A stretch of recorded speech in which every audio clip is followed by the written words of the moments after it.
Dr. Eric Kelly III and a host of phenomenal speakers from all around the globe for this 7-day virtual event that you don't want to miss.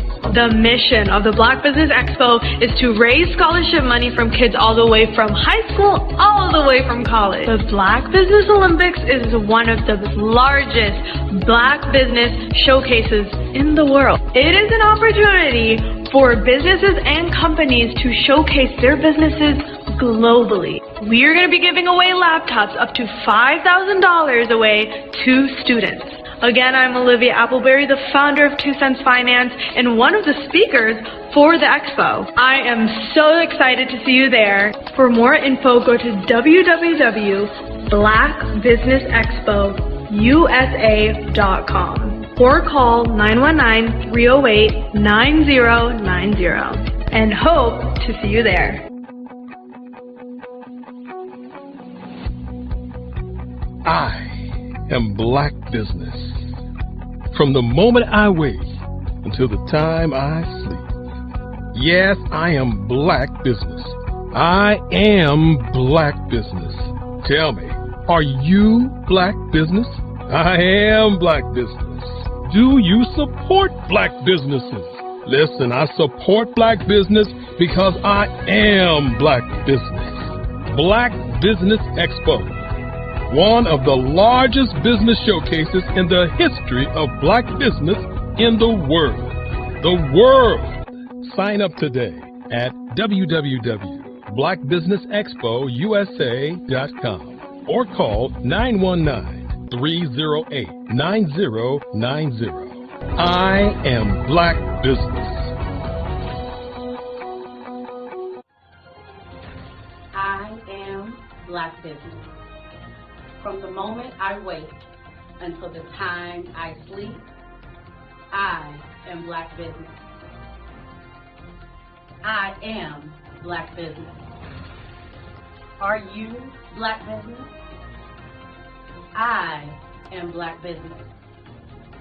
Do you support Black businesses? I support Black business because I am Black Business. Black Business Expo, one of the largest business showcases in the history of Black America in North Carolina. Join Dr. Eric Kelly III and a host of phenomenal speakers from all around the globe for this 7-day virtual event that you don't want to miss. The mission of the Black Business Expo is to raise scholarship money from kids all the way from high school all the way from college. The Black Business Olympics is one of the largest Black business showcases in the world. It is an opportunity for businesses and companies to showcase their businesses globally. We are going to be giving away laptops up to $5,000 away to students. Again, I'm Olivia Appleberry, the founder of 2 Cents Finance and one of the speakers for the expo. I am so excited to see you there. For more info, go to www.blackbusinessexpousa.com or call 919-308-9090 and hope to see you there.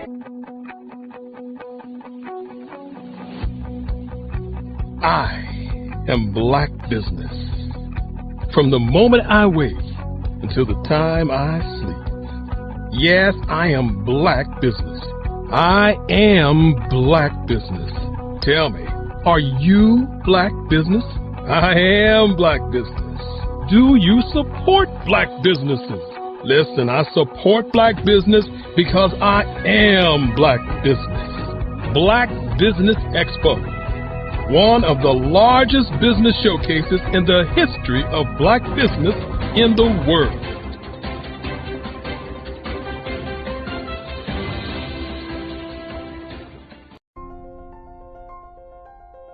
What if you could build your own city? A place where every child can find nurturing people to help them achieve their full potential. A place where every adult can access job training support. Where health education is abundant. Where social justice ruled the land. A place without limitations. Welcome. You have arrived at STEM City USA. It is what every city should be. A safe and trusted community where you find people and resources to help you become everything you are and beyond. STEM City is unlike anything you have ever experienced. It is a digital twin of the world around you, only better. STEM City is about energy and soul renewal. It is more than a digital world. You can almost feel the power of live cultural events, music, and theater. STEM City promises a better future for children with caring mentors and hands-on activities with dedicated tutors to support our youth. STEM City is your passport to a healthy lifestyle with weekly events addressing our community's many issues.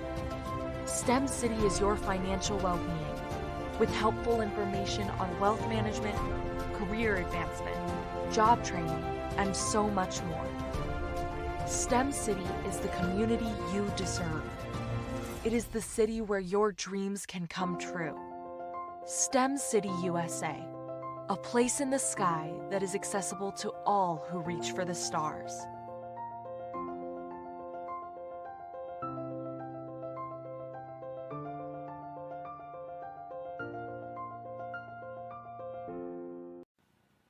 Hello, my name is Kiasi Helm and I'm 14 years old. I think my genius would probably have to be setting goals and achieving them. I say this because ever since I was young, I always wanted to be an author, and at age 11, I ended up achieving this. But not only did I end up becoming an author, I ended up becoming a public speaker, a publisher, a business owner, all these great things. The name of my business is Written by Kids Publishing Company. I decided to start this company because I thought it was important for me to help kids my age express themselves through literacy and just achieve their own goals. Because to me, achieving goals is the best thing in the world to feel. It's you just achieving things and aspirations that you set for yourself. And I know that everybody is capable of this because even if you don't end up achieving the goal, you still tried your best, and that's the most important thing. And everybody is capable of this because genius is common. Thank you.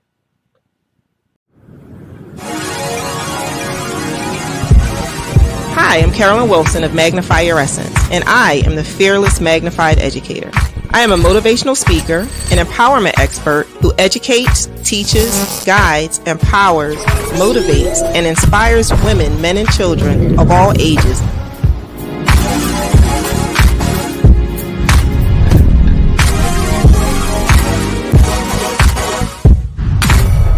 Help them to identify their life's purpose and how to break through their own barriers to overcome their number one culprit, fear. I'm the master of positive thinking and being able to strategically align your gifts and your talents with your purpose. My journey to finding your true you, and I want everyone else to find it as well. It's not about me, it's about you. So I've come to learn that to whom much is given, much is required. That's why we're here today. I am the creator of the Magnify Your Essence blog, the Women on the Moves Empowerment Network, the Power Hour Empowerment Series, the Beacons Light Women Retreat, and I host and sponsor the Philadelphia chapter of Survivors with Voices for Moving the Mass monthly series, including the Celebrating You Women's Conference. We want to be leaders, right, in our community, and that's very important because I've come to learn that to whom much is given, much is required. As a survivor of sexual child abuse and domestic violence, I am all too familiar with letting things hold you back, as that was once me, where I allowed fear to keep me from moving forward, but not anymore. At the point to where I'm at now in my life, I'm free. And I want to help as many people as I can, because this is such a wonderful feeling. I want others to be free as well. So as long as you know that fear doesn't exist, then we're holding you back, right? That's how you can become a leader. That's how you can forgive. I want to equip everyone with the tools that they need in order to break those barriers, press onwards, and move mountains. But this is my passion and my purpose. Fear has no longer become a factor for me, and I want fear to no longer become a factor for you. It's my time to live. It's my time to fly. It's my time. I'm Ramon Ray, founder of Smart Hustle Magazine and smallbiztechnology.com.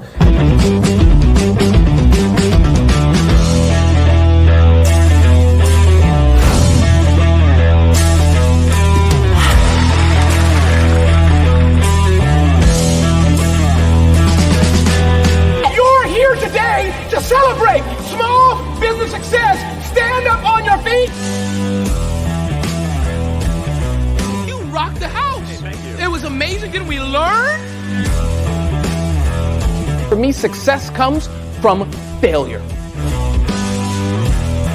One thing not to do is shake somebody's hand like this.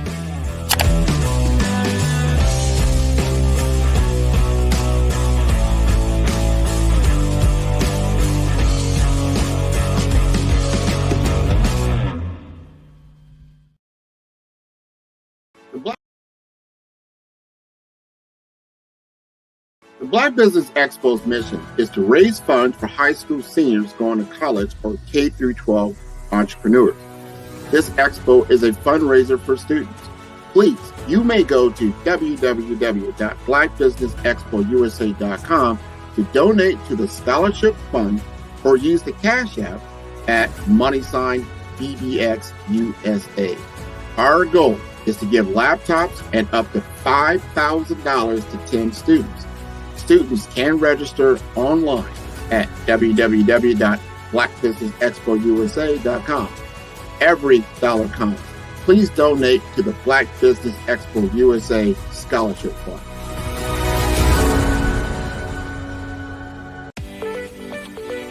You are in the right place at the right time.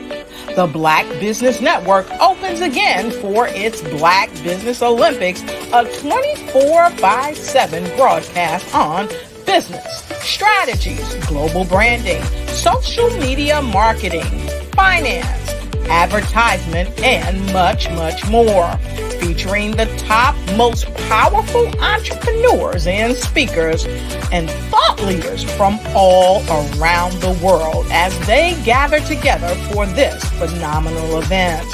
Join the Black Business Network streaming live into the metaverse, STEM City USA, Black Multiverse, Pod TV, Roku, Hulu, iHeartRadio, Apple TV, YouTube, TikTok, Instagram, Google Podcasts, Facebook, LinkedIn, IBM TV, Spotify, and Twitch.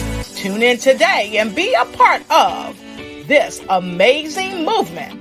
The Black Business Olympics welcomes you.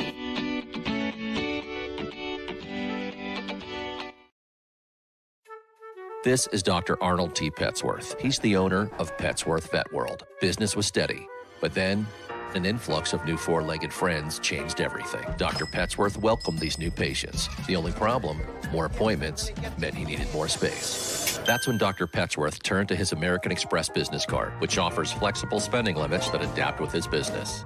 He used his card to furnish a new exam room, and everyone was happy. Built for Dr. Petsworth's business, built for your business, Amex Business.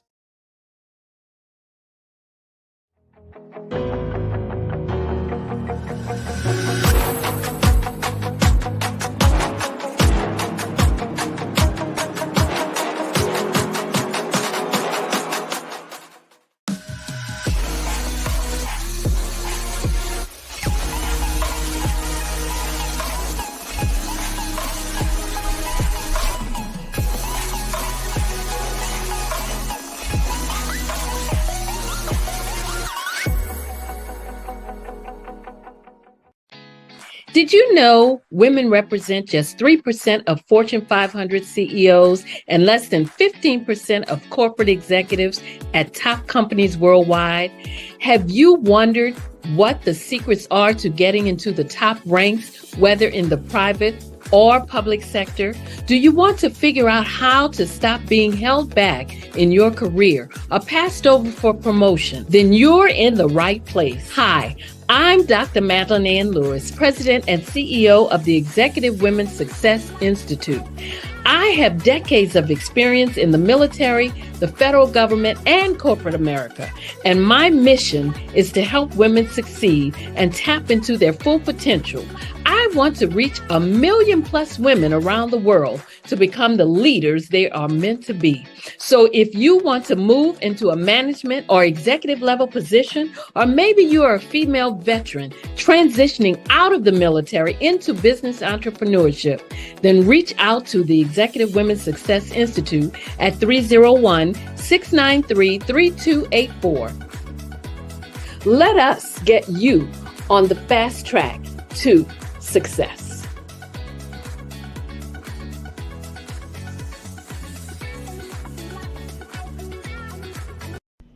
Why do I do what I do? You know, my life coach asked me that a few years ago. And she said, Tony, what's your why? And I told her, and she said, girl, you've already accomplished that. Perhaps you need a new why. Hi, Tony Harris, Amy Hoydu with Say It Said Marketing, one of your students. And just wanted to say thank you, Tony Harris, for spending so much time with me and giving me that boost in my business that I so drastically needed.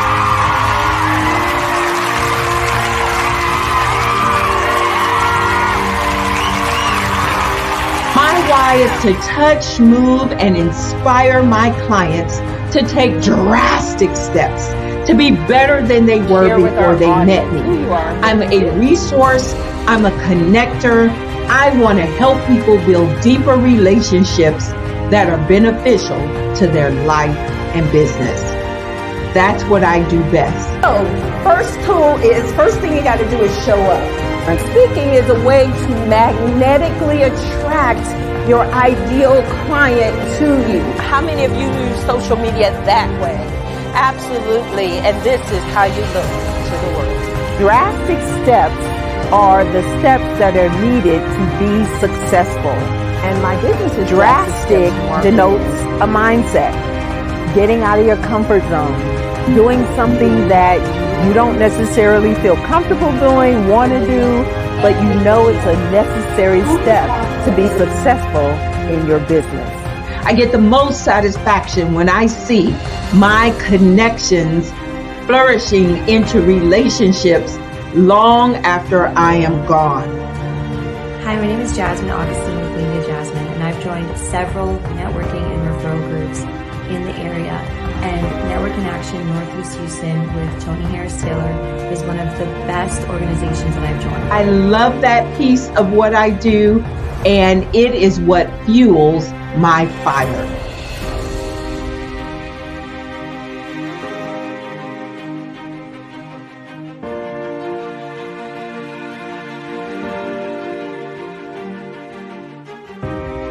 My name is Tony Harris Taylor, saying take a drastic step today for a fantastic tomorrow.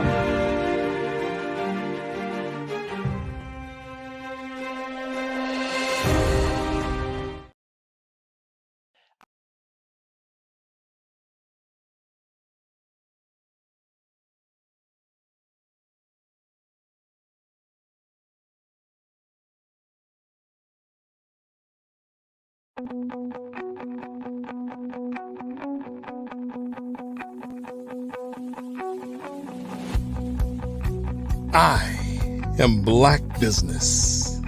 From the moment I wake until the time I sleep. Yes, I am Black Business. I am Black Business. Tell me, are you Black Business? I am Black Business. Do you support Black businesses? Listen, I support Black business because I am Black Business. Black Business Expo, one of the largest business showcases in the history of Black business in the world. The world!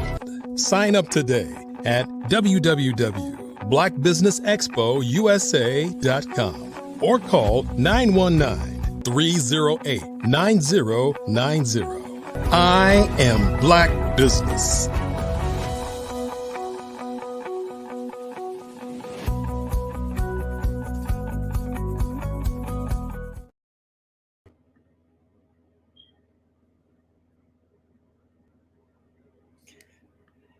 Good afternoon, business owners, entrepreneurs, thought leaders, and corporations. Welcome to the Black Business Network. My name is Maria Bond of the Media Communication Group. I am your business moderator for this afternoon on the Black Business Network. The Black Business Network is a 24-hour business network showcasing Black businesses, business owners, entrepreneurs, and thought leaders worldwide.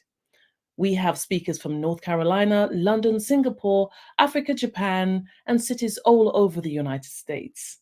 The Black Business Network is a global community sharing its business knowledge to empower, inspire, and educate businesses about businesses. And of course, our first speaker for today is Caroline Wilson, the Fearless Magnified Educator. Carolyn Wilson is the Fearless and Magnified Educator, a multi-award winning filmmaker, 5-time best-selling author, international motivational speaker, corporate events consultant, event MC and host, business coach, master resiliency training. She offers and transformational health and wellness lifestyle expert, featured on ABC, CBS, Dr. Oz, Huffington Post, and Women's World magazine, just to name a few. I present to you Carolyn Wilson. Hello. Hello. It's so lovely to be speaking to you today. I'm so motivated when I look at all your material online and, and just follow you and read some of your work. I'm really quite stirred at the moment. I'm quite looking forward to this talk, this discussion. Yes. So tell us, Caroline. I mean, goodness gracious me, there's some things that I've read about you where you mentioned your mission is to educate women, men globally on how to overcome fear and to live their lives fearlessly. Now, can you tell us a little bit about your story, please? Yes, absolutely. Thank you for taking the time. I know you're from over in London, so thank you for spending your afternoon with us. It's greatly appreciative, and thank you to the Black Business Expo for putting this together. But my story, it starts in a way of just wanting to understand your purpose in life. I'm a survivor of many things, but it's like you heard my bio, you heard the accolades, and that's not really to impress upon anyone, but it's just to let you know what God can do. I'm a survivor of sexual child abuse by my biological father, and that led to a gamut of things in my life that would basically take people back, allow them to fear the things that are in them, saying, well, I think I can do that, but no, I can't because this happened. Well, I was abused. Well, I was in domestic violence relationships. Well, I was homeless. Well, I was on welfare. Well, I had children. Like all of those narratives really permeates in our spirit, and it translates into everything that we do. It translates into how we show up for our family, how we show up for our businesses, how we show up in our jobs, just how we show up in general. So I really, really wanted to, as I was trying to work on myself, and I asked God, be careful what you ask for, because God will give it to you. It may not be in a bright, pretty bow. Like, here you go. Here's the solve, everything that's solved. And it came to me in a way where I had to really do a lot of introspection and a lot of work on myself to really, truly, as I like to say, release a lot of all of that residue that was on me that truly, Maria, didn't belong to me. Those things were of other people, but I chose to carry them. Once I decided to release those things and let them go, it allowed me to really become more freer. It allowed me to have this whole continence about myself and just everything, where it's like, wait a minute, if I'm feeling like this, it's almost like Oprah. Like, I need you to get this, you to get this, you to get that. I need everyone to really understand the power of when they truly, truly understand their story and their narrative without shame. Joyce Myers has a quote, and I love it. It's like, you can be powerful or pitiful, but you can't be both. And so a lot of times with our stories, with all the things that I just talked about that happened to me, that's the part that I can hold on to and remain pitiful. See, but my bio is my power. Because that's me. That's innately who I am. God has already designed me to be that way. It's just that it was covered by all of the other stuff. And I allowed it to become my narrative. And I made a decision that that's not going to be the way I live the rest of my life. And I want to show other people how once they tap into this power, anything and everything that's destined for them, the world will literally become their oyster. And it's a better place and space to be. I know personally, so I'm not going to tell someone or show someone something that I didn't go through on my own. So Totally understand that. And it takes great strength to deal with some of these issues, because many people want to hide it, and they want to avoid it, and hopefully it will go away. That's usually the mindset. But Yeah. to be able to face it and realize that actually it's about managing fear, managing pain as well, isn't it? Yeah, Now you no, said it is. it is, yeah. You said something really interesting. You said your bio is your power, and many people are afraid, aren't they, to talk about some things that seem like a stain. What opportunities came out of that? Because obviously, the drastic situations you went through would have deepened your eyes. You would have seen and known, and it would have been something to get together. So what opportunities came out of that then? Wow. Yeah. Thank you for bringing that up. And that's why I said the world will become your oyster. I literally, in the process. So one of the things that is so interesting, my domestic, my abuse from my father was the foundation that led to the domestic violence, right? Statistically, that's usually what happens. And that's what happened in my case. But it's ironic how the power that I gained in the fight that I had to do with my domestic violence scenarios and going to court and just fighting for what was right. Yes. That prepared me for my next battle. And that was to address the issues with my father. Yeah. I had found out, like I said, I prayed for something. I kept asking God, something doesn't match. Like at this point, I had all these other accolades. So of course, that's my business resume. But then of course, I have my professional resume, serving on boards and, having my MBA and, being in leadership. So I have that background as well. Right.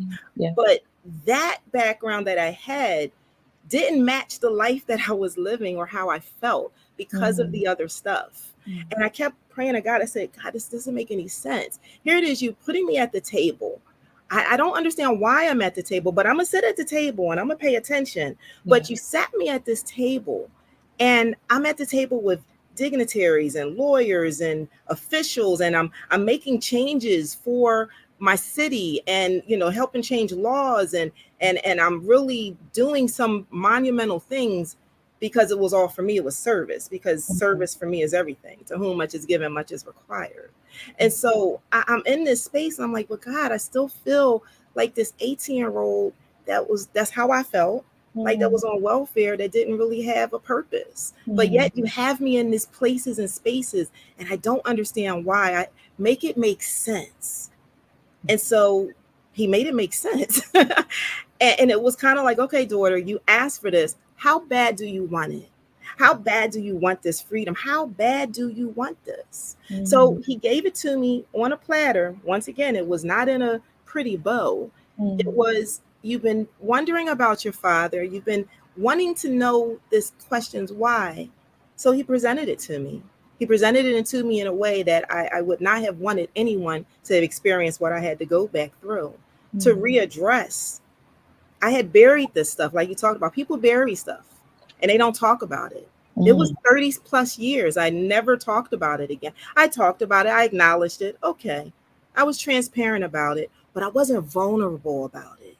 And this made me become vulnerable about the fact that what my father did, he was still doing it. And I found out that he was doing it.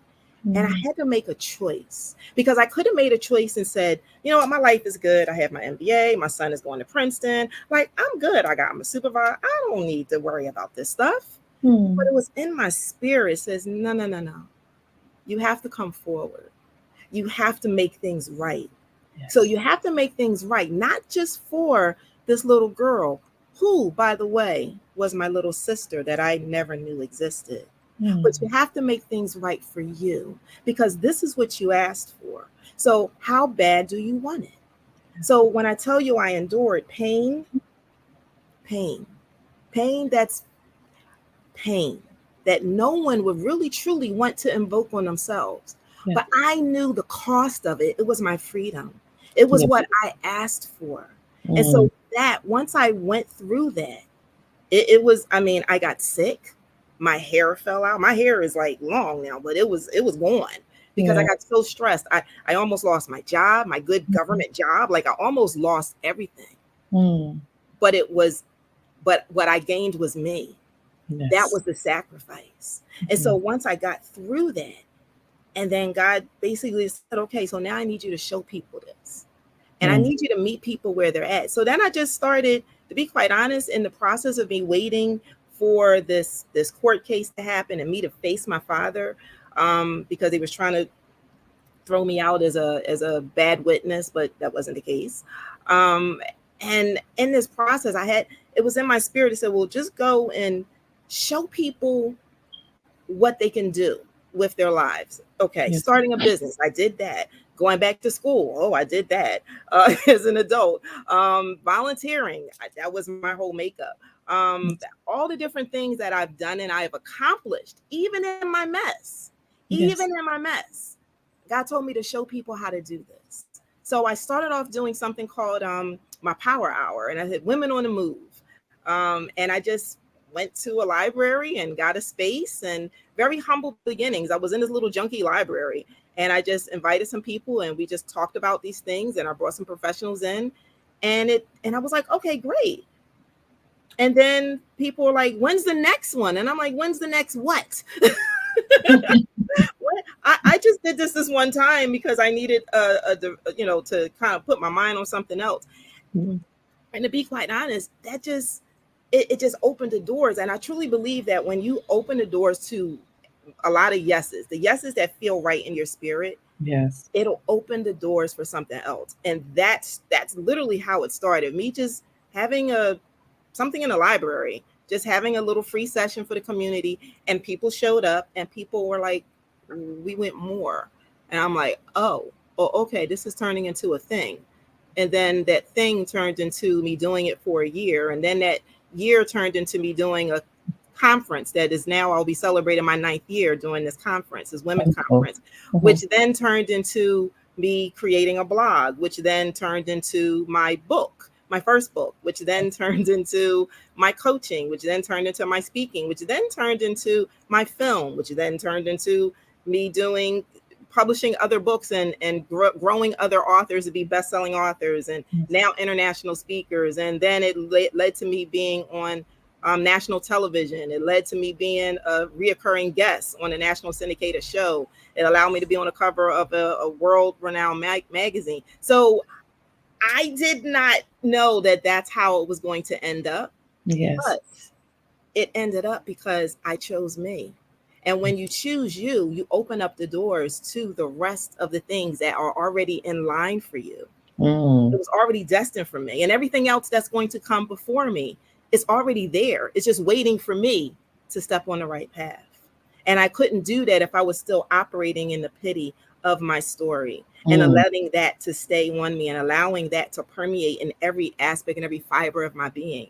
And so once I realized that, and I'm like, no. When people finally get that, people truly get that, their lives will be so much better. Their families will be so much better. Their communities will be so much better. Their businesses will be so much better, because it really starts with you. And if I'm the one that God has chosen to send and get this message out, then I take it. I take it. I even told him, I said, use me. And so he's using me. How amazing, because, we talk so much, you hear so much about, the wonders of a transformed life, and one that is yielded to God as such, and one people that know thyself. It talks about know thyself, and as the man or woman thinketh, so is she. We hear all these things. Yes. But it's, you rarely see people that walk in it and actually dominate it. What do you think is the secret to this then, the core roots of this then, that you could say has helped you to break the barriers, to really establish yourself as a businesswoman and walk in the path that you've been chosen to? Great question. I really do. One of the things and I was just talking with another person the other day. Periodically I do a sister soul check, right? Because there's a lot of people that have gotten me, that has supported me in this journey.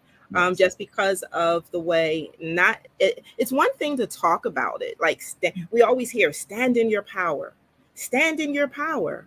No. You got to walk in it. You have to walk in it. You have to walk in it. You have to not just stand in your power, you have to be in your power. You have to become your power. Like that's what it is. I had to become my power. I had to understand and realize the power that was within me. It was already there. It was just stifled by the other background noise. And once I was able to zone in and really connect with myself, then I was able to connect with my higher power. And for me, it's God. And then that's really how you're able to now, I trust. I just had a conversation with one of my my mentees. And I said, listen, people always ask, well, how do you do what you do? And I'm like, well, I can't teach you faith, but I can show you, right? Because I'm walking it. I'm living it. I am the testimony. I am doing exactly what people fear to do. And I just do it with ease because once you do it once, and then you trust, just like, a little baby and they're like, okay, well, jump. And they're like, no. But then when they jump and you catch them, like, oh, so if I do this, you're going to catch me? Yes. So that first time might feel a little weird. I'm not saying that I was never like, oh God, what am I doing? A lot of times I go, what am I doing? But I still trust. I just learned to trust the things that are unseen, the things that I don't know. I just know that if God gives me the whisper and a tap, and say, this is the what. Okay, you gave me the what.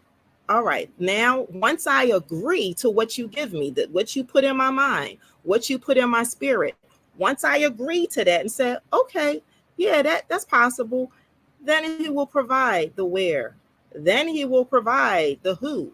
He will also provide the how. A lot of times people want to know, well, I don't know how to do it. Well, I can't go there because of this, because of that. I don't worry about any of that. I truly, when I tell you, as I'm talking to you, I truly lean on the things that I don't understand and I trust, and I just know that it's going to be. So it takes the whole thing of, as a man think of, as a man, it becomes you. It literally is a practice. It becomes you in everything that you do.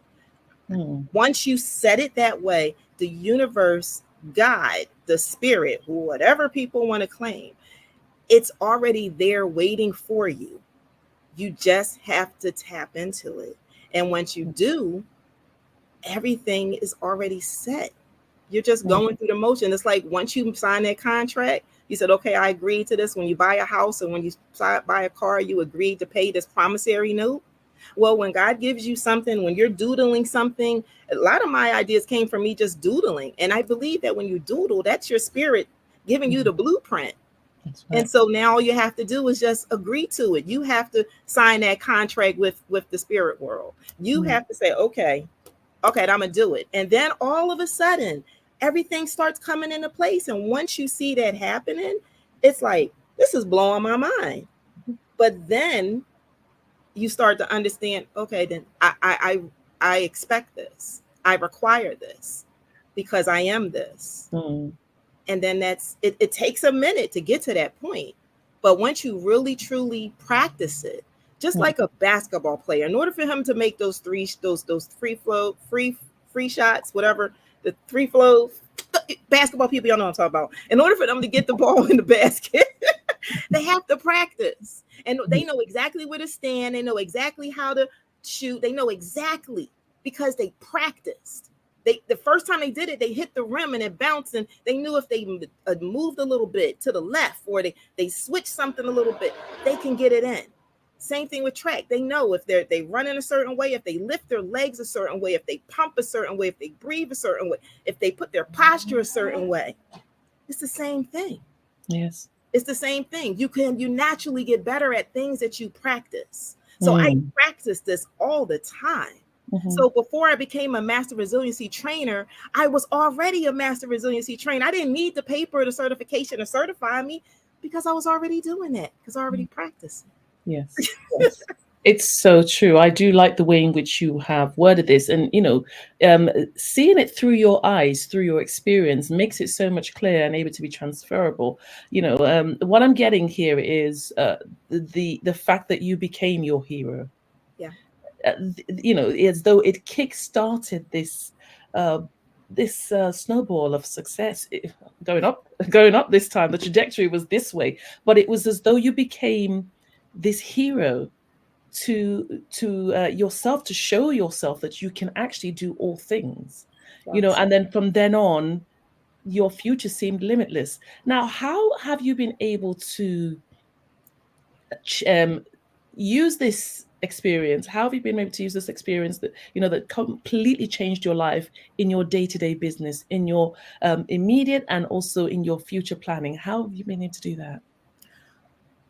Wow. I mean, it allows me to now reach the masses. It allows me to now expand my coaching business, my business with helping individuals wanting to understand the power of their story, and they just have a story to tell. This is something that, once again, these are things that I ran from. So my business, it wasn't the business plan. It was like, oh, okay, I'm going to go after this because this is where the dollars are at.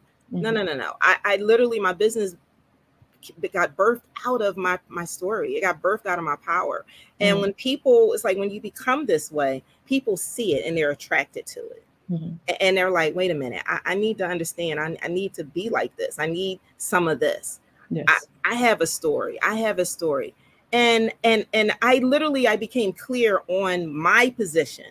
Like, what I do is it's ministry. Let's just put, call a spade a spade. It's ministry, right? Yes. But it's ministry in the marketplace.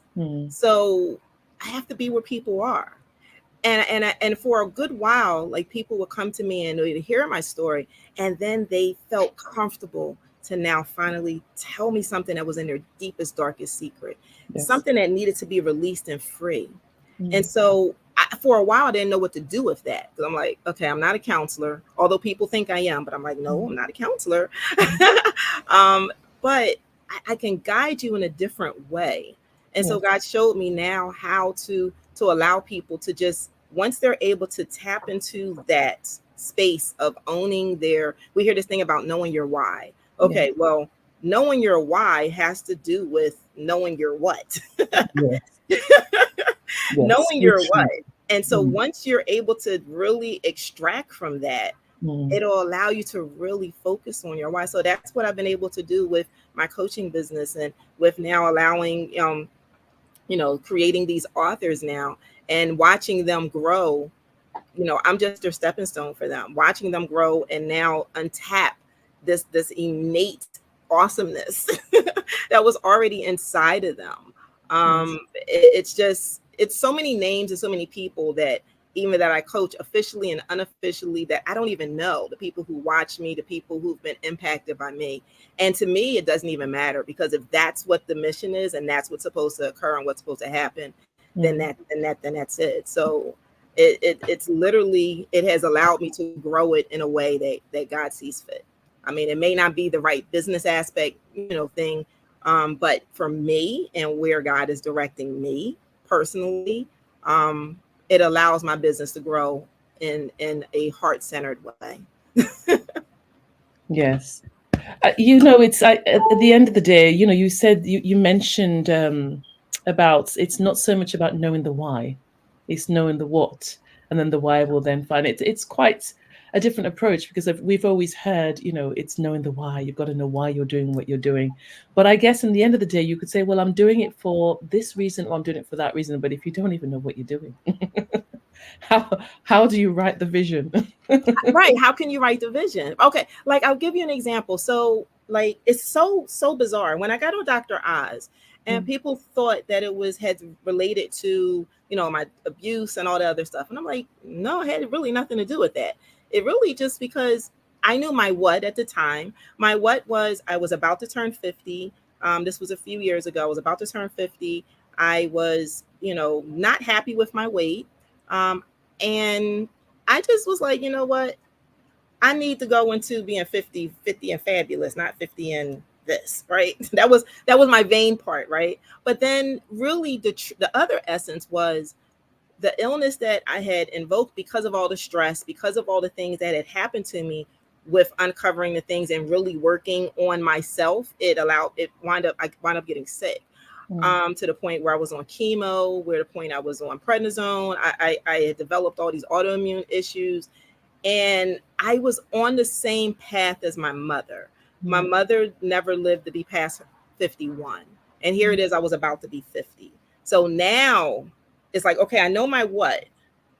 But now my why is like, okay, because of my mother, but my what is because I want to be here for the people who need me the most. If I don't make a change, then I will be following the same path because I was. She had autoimmune issues. She was on prednisone. Like I was literally following her path. And that made me go, okay, I know what I need to do. I need to make this a lifestyle change. It can't just be, I just need to lose the weight for all the vain things I said at first.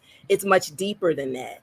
It's because I need to be here. At this point, I had already started kind of my business. You know, I had already started doing the empowerment things. And I'm like, I need to be here for the people who need me the most. And that's myself, that's my children, and that's my community, my family and my community. They need me the most. So that became my what. And then my why followed suit. My why became, okay, now I know why I'm doing this. I'm doing this for a greater purpose because I know what. It became greater. And so now here's the alignment, because I said I need this to be a lifestyle change. These are the things that literally right to my left, I came down my steps and I heard clear as day. Clear as day. It's like, be ready. I'm like, okay, I don't know what I'm being ready for, but okay, I'm going to be ready. I'm going to be ready to make this change. And so once I deciphered my what, I was able to coincide my why and put them together and really be clear on what they were now, but I didn't know how. I was like, okay, but I know I've tried to lose this weight. I've been up and down, but now it just stuck. So now watch what happens. Now I get something from the Dr. Oz show saying they were looking, watch this. They were looking for people who wanted to go into 2020, losing at least 20 pounds and have a new lifestyle. I said, oh my gosh, this is for me. This has me written all over it. So I said, okay, sign me up. How do I do it? So I inquired. I reached out to producer. It was just that simple. Which people's like, that never happens. I'm like, I don't know, it happened for me. So I reached out to producer. She said, send me something. I sent her a little 1-minute video of really like tapping into this why, my what and my why coinciding together. And out of, I think she said like over 3,000 people put in for this, and I got chosen. Next thing I know, I got a letter saying, show up at the ABC studios for your orientation to be on Dr. Oz. And I'm like, what? And that became a journey. And now watch this. When I first got there, you know, I was put in the back because I wasn't the largest person there. But so, you know, everything is aesthetic. So they had everyone in the front. They were larger. They put me in the back. I was in the back, all the way in the back. So you never really knew that I was part of the show. See, but watch what God does. See, those who are last become first. I was the only one to lose the 20 pounds. I was the one who they start doing segments around me. I was the one they kept bringing back. I was on there for 3 seasons. Wow. So, and then while I was on there, now I'm able to really tap into, okay, it's deeper than just losing this weight and doing fasting and figuring out what you're going to eat and exercising and things of that nature. And so on that very last time I was there, right before, matter of fact, my last time on set was right as the world shut down. They were the last production in the last studio in production. Everything else in New York shut down, except for this show. And I was there for the very last taping of anything in New York. And I was able to, you know, and I said this one thing. I said, well, I knew my why, right? You talk about your why. And then Dr. Oz says, so what's that? So now I can tell the world my why. And I can tell them about me being abused. And I can tell, and to my surprise, they let that stay. See, because it was already destined to be that way. Yeah. Most definitely. The steps of a righteous person is definitely ordered. Definitely ordered. What are some of the unique challenges you faced as a woman entrepreneur, a woman in business? Like other women, sometimes being seen as respected as a valid person coming to the table, right? Yes. Because when you're the only one of color, when you're the only woman, a lot of times it looks and feels differently. and the expectations that come from you, or the way they look at you is different. So sometimes those are challenges, but I'm always up for a challenge because I'm like this. If you brought me to the table, I'm here for a reason. So I still serve on boards, and I am the only woman of color. I'm usually the youngest person, and I sit there and I listen to everything that they say. And I invoke and I give them a perspective because I listen. I like to listen. A lot of times, I've learned in the process too, when we do things, we need to learn to listen, to respond, and not react. See, the reaction comes from a lot of the trauma that you've been through. When someone says something and you come right back at them, no, that's because something triggered you for you to snap like that. Yeah. But that's when I get to a point and I'll sit back and I'll just listen. Yes. Listen. Because now I get to listen, and then I get to determine whether a response is even required. True. Oh my goodness. Yeah, because sometimes it is and sometimes it isn't. But when the words that'll come out is going to be powerful, and it's going to give them a perspective. Because a lot of times, sometimes, like I said, being in business and then being in these spaces and places, being a woman entrepreneur, being a woman of color, like I said, it does have when you're in a non-color world, right? When you're doing business in that aspect, their expectations of you, it's like, okay, you're here. It's almost like you're kind of maybe a token, but maybe not. But then when you're able to present yourself that you're their equal, it's like, oh, okay. You do know what you're talking about. Oh, you do have value. You do have something. Yes, I do. Because I don't have to prove myself. I'm already at the table. That's proof enough. Exactly. Exactly. That's proof enough. If I'm at the table, I've already earned my rights to be here. So I don't have to prove anything. And a lot of times we try to prove that, okay, I belong here. I belong here. No, just be. Do you think going through the process of introspection, understanding yourself and strengthening yourself to become not just a champion for yourself, but also a champion for many others, helped you with being able to manage yourself in that environment? And how did it? Gosh. Yes. Because like I said, this has been a long work. This has been a work. I had to do a lot of work on me. I'm just going to be honest. I had to do a lot of work on me. Yeah. And I'm still working on me. It's an ongoing thing. I learn new things about myself all the time, right? Because I still have a lifetime to go. I have a lifetime of things to undo and a lifetime of things to learn and now remaster, right? So yes, I have learned in the process, because I have, like I said, another person, when I did the Sister Soul check on, she used to always say, she's like, Carolyn Wilson is a force to be reckoned with. Yeah. And I used to go, who? You talk about me? I was like, okay, all right, yeah, But it wasn't until, like I said, when you start digging and you start really working on yourself and you start going, I was like, oh, okay, yeah, this does make sense. Yeah, I am a force to be reckoned with. Nice. However, I don't have to come at you like, yeah, don't you know who I am? No, no, I don't have to do that. It's because it's not required. My who I am is going to precede me. You're going to know who I am before I even walk in a room. Yeah. You're going to know who I am once I'm in the room. You're going to know that I was there even when I left the room. There's going to be a difference. There's going to be a shift in the whole atmosphere whenever I show up. Yes. So I don't have to remind you who I am. I just got to be me. And you'll know. You'll know. It does mention that, in a wise book, that he or she who has no control over their emotion is like a city without a fortress. So, this goes back to some of the things that you said and gives us a different and fresh perspective on business, on entrepreneurship, on the aspect of fear and the limitations that prevent people from succeeding. Yes. And it seems to me you've approached it from a very different, because often it's very regimental, it's very textbook, but you've looked at it more from an internal perspective where you have to sort of do a lot of soul searching, understand who you are so that you can be strong enough to stand. Yeah. But the thing is, people don't want to hear that. They don't want it. They want the textbook stuff, but that's what happens. So yes. And as we are here, so listen, I'm just so excited that here you go, you're back. So I was trying to fill a gap in a little bit. So, but no, you're correct. You know, and having my MBA, you know, I had to go through a lot of textbook stuff, and that's what we want. We want textbook stuff. We want how-to manuals. Oh, I'm kind of giving you a how-to manual, but it's not the manual that you want.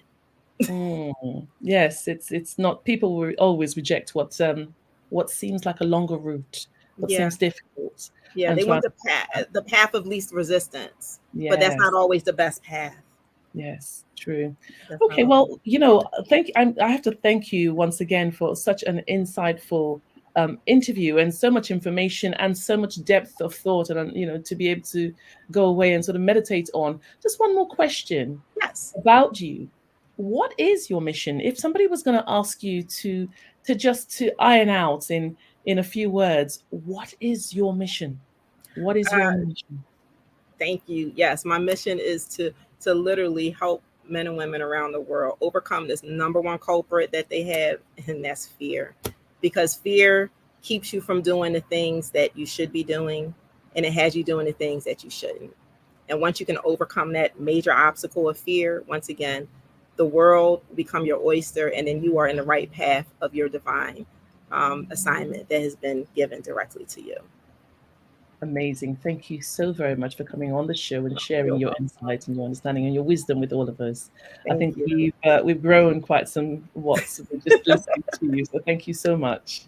Thank you. Thank you. I so appreciate it, and I value your time. Thank you. Wonderful. And Genius is coming, and I'll see you on the other side. Amazing. Didn't we have a good time just listening to her and gaining so much wisdom from her? What an amazing interview. And of course, you know, we're now going to talk about some of the things that keeps us going in this Black Business Expo. And of course, the Black Business Expo is on a mission to raise funds for high school seniors going to college or K-12 entrepreneurs. This expo is a fundraiser for students. You may, if you want to know more about it, you may go to blackbusinessexpousa.com. That's www.blackbusinessexpousa.com to donate to the scholarship funds or to use the Cash App that's on the screen below, which is $BBXUSA. Our goal is to give laptops up to $5,000 to 10 students. Students can register online at blackbusinessexpousa.com. Now, every dollar that you give counts. So we want to remind you to donate to the scholarship fund. We want to thank our Black Business Expo USA sponsors for the month of July 2025. And those are NC100, Moody Capital's Partners, Suede Soul, Lotus Riche Coaching and Training, Carolina, Virginia Minority Supplier Development Council, Step Management, BHS and Associates, Maggie McLean Foundation, Inc., Genius is Common, Earth Essential, Malane Shani Global, Executive Women's Success Institute, The Quality Coaching Company, Superwoman Business Services, Creative Force Studios, Lee Entertainment, Artistic App Design, Black Business Expo USA. Genius is Common, and I'll see you on the other side.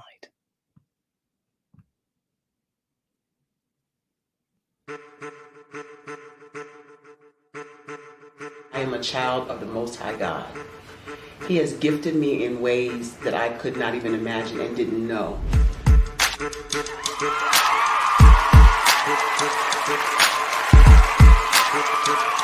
There was a time when I didn't know who I was. I listened to other people tell me who I should be, what I should do. I listened to people telling me that I should be a boutique owner, that I should be a construction manager, that I should be a laborer. Have you ever felt like you should do something else, be something else, go somewhere else, be wherever you wanted to be, and you felt like you were in a box? Anybody in the room? And you couldn't get out? Anybody in the room? And you kept trying to go and go and you couldn't get out? Anybody in the room? But let me tell you, you need to rock the box. Rock the box.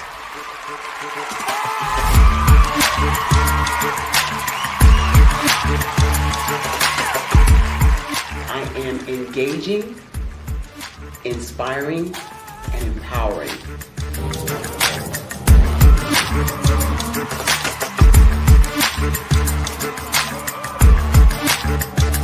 I would give you everything I know.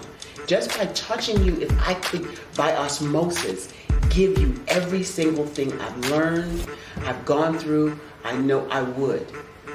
We know that's not possible, but as it is possible, I love to share information with people. Some of you out there, people have told you that you can't be, you can't have, you can't do.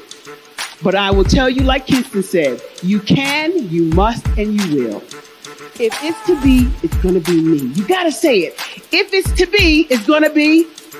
If it's to be, it's going to be. If it's to be, it's going to be.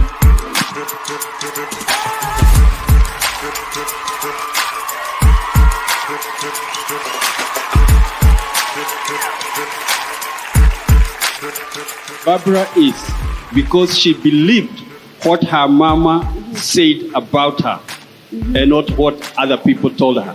Every day you wake up, when you're in a situation, it's your choice whether it's an advantage or the disadvantage. She gained her confidence and her life, and now she is a testimony. If I can help you elevate yourself, then I feel like I'm elevating my own self as well. What you know and I know together can change the world.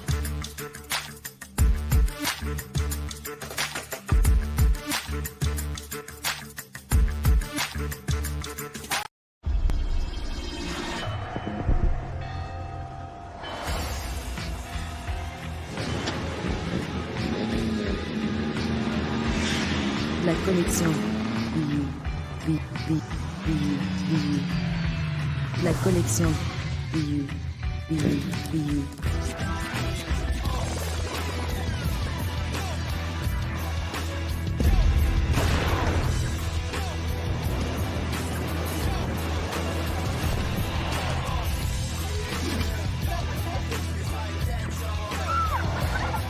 In a world obsessed with the cult of celebrity, I challenge you not to aspire to anyone else's greatness, but instead strive to reveal and ignite the greatness within you. Are you serious? I totally think that's it. Hey. No! Hey! To me, sexy is a man that knows who he is and what he wants. He's comfortable. You look at him, you see him, he's just comfortable being himself. And you're like, Baby, be you. Be you, baby. Just be you. I like it. Introducing the Be You collection, exclusively available at KMG Fashion Superstore.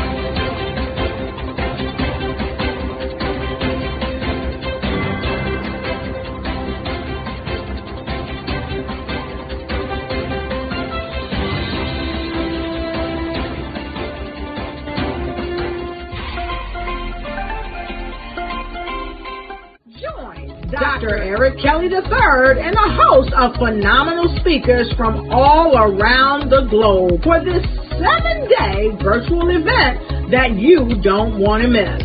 The mission of the Black Business Expo is to raise scholarship money from kids all the way from high school all the way from college. The Black Business Olympics is one of the largest Black business showcases in the world. It is an opportunity for businesses and companies to showcase their businesses globally. We are going to be giving away laptops up to $5,000 away to students. Again, I'm Olivia Appleberry, the founder of 2 Cents Finance and one of the speakers for the expo. I am so excited to see you there. For more info, go to www.blackbusinessexpousa.com or call 919-308-9090 and hope to see you there.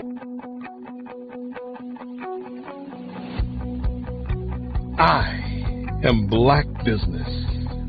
From the moment I wake until the time I sleep.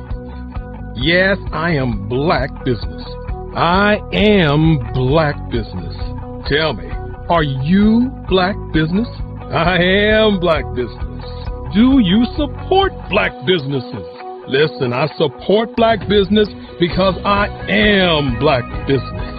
Black Business Expo, one of the largest business showcases in the history of Black business in the world.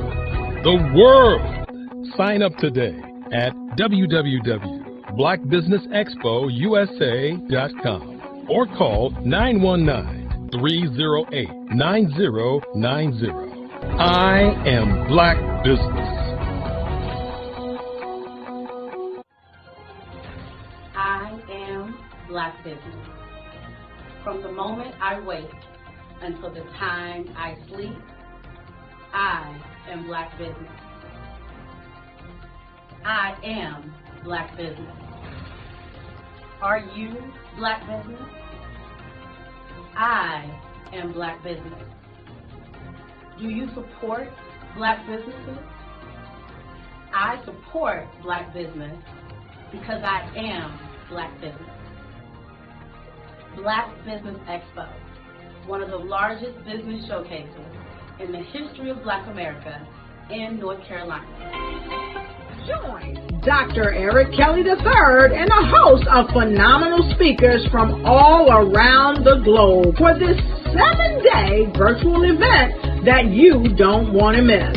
The mission of the Black Business Expo is to raise scholarship money from kids all the way from high school all the way from college. The Black Business Olympics is one of the largest Black business showcases in the world. It is an opportunity for businesses and companies to showcase their businesses globally. We are going to be giving away laptops up to $5,000 away to students. Again, I'm Olivia Appleberry, the founder of 2 Cents Finance and one of the speakers for the expo. I am so excited to see you there. For more info, go to www.blackbusinessexpousa.com or call 919-308-9090 and hope to see you there.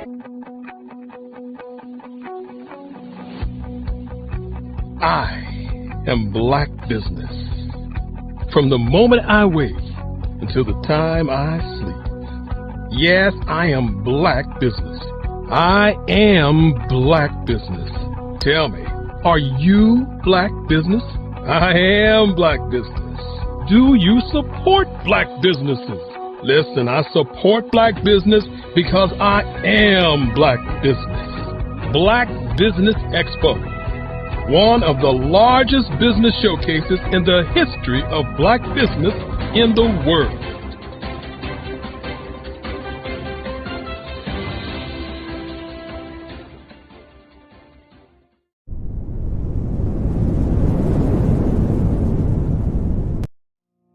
Did you know that approximately 333.34 million businesses exist today, according to a report from 2021?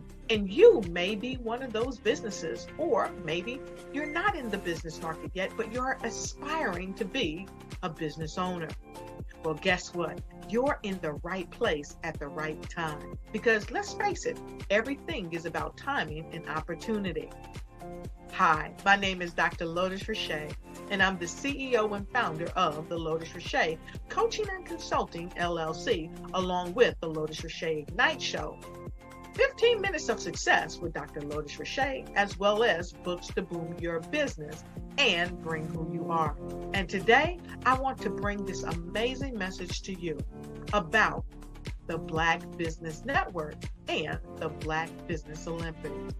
See, the Black Business Network and the Black Business Olympics is designed to help people just like you, that's right, that look like me, to take their business to the next level. Not just in your front yard or your backyard, but globally. The Black Business Network and Black Business Olympics is designed not to just help you survive, but to help you thrive. So join us today as we come together with businesses all around the world to support our students, our children, our young teens, our young entrepreneurs. What we do is we come together to help raise funds for students who are aspiring to be business entrepreneurs, who are aspiring and who are thriving in college. We endow them with a wonderful opportunity to gain scholarship of either a laptop or several thousands of dollars. And we invite you to help be a contributor to this amazing opportunity to help someone that looks just like you. So join us today at our website and let us connect with you and help you ignite and take flight in every area of your life on the Black Business Network and the Black Business Olympics. I'll see you on the other side.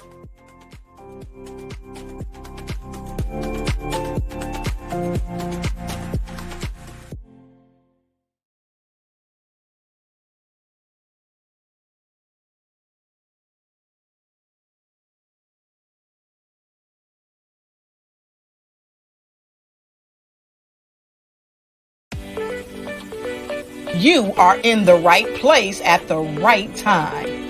The Black Business Network opens again for its Black Business Olympics, a 24/7 broadcast on business, strategies, global branding, social media marketing, finance, advertisement, and much, much more.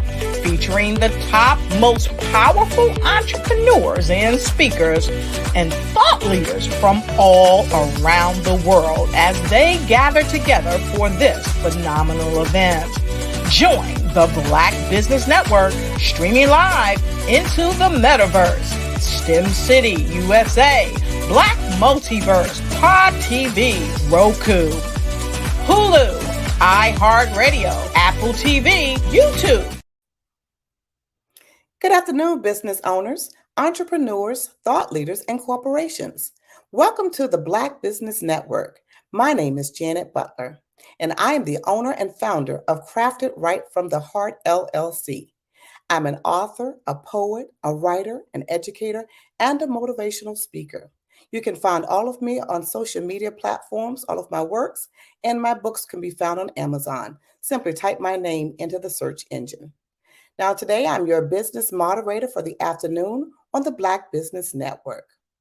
The Black Business Network is a 24-hour business network showcasing Black businesses, Black owners, entrepreneurs, and thought leaders worldwide. Now, we have speakers from London, Singapore, Africa, Japan, North Carolina, Chicago, New York, Los Angeles, and cities all over the United States. The Black Business Network is a global community, sharing its business knowledge to empower, inspire, and educate businesses about businesses. So today, I will be doing a fireside chat with Mrs. Carolyn Wilson.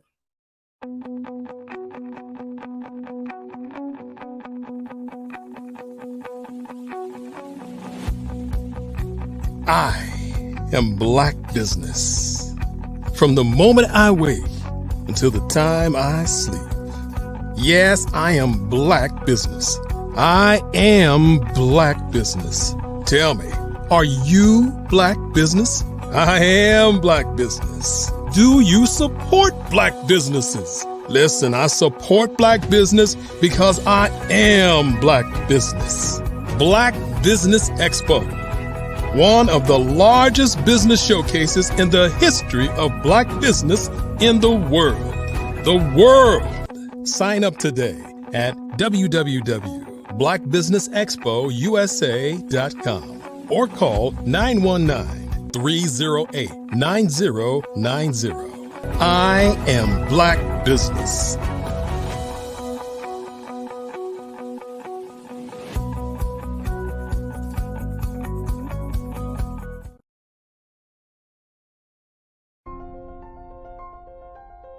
What if you could build your own city? A place where every child can find nurturing people to help them achieve their full potential. A place where every adult can access job training support. Where health education is abundant. Where social justice ruled the land. A place without limitations. Welcome. You have arrived at STEM City USA. It is what every city should be. A safe and trusted community where you find people and resources to help you become everything you are and beyond. STEM City is unlike anything you have ever experienced.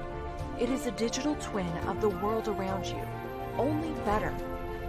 STEM City is about energy and soul renewal. It is more than a digital world.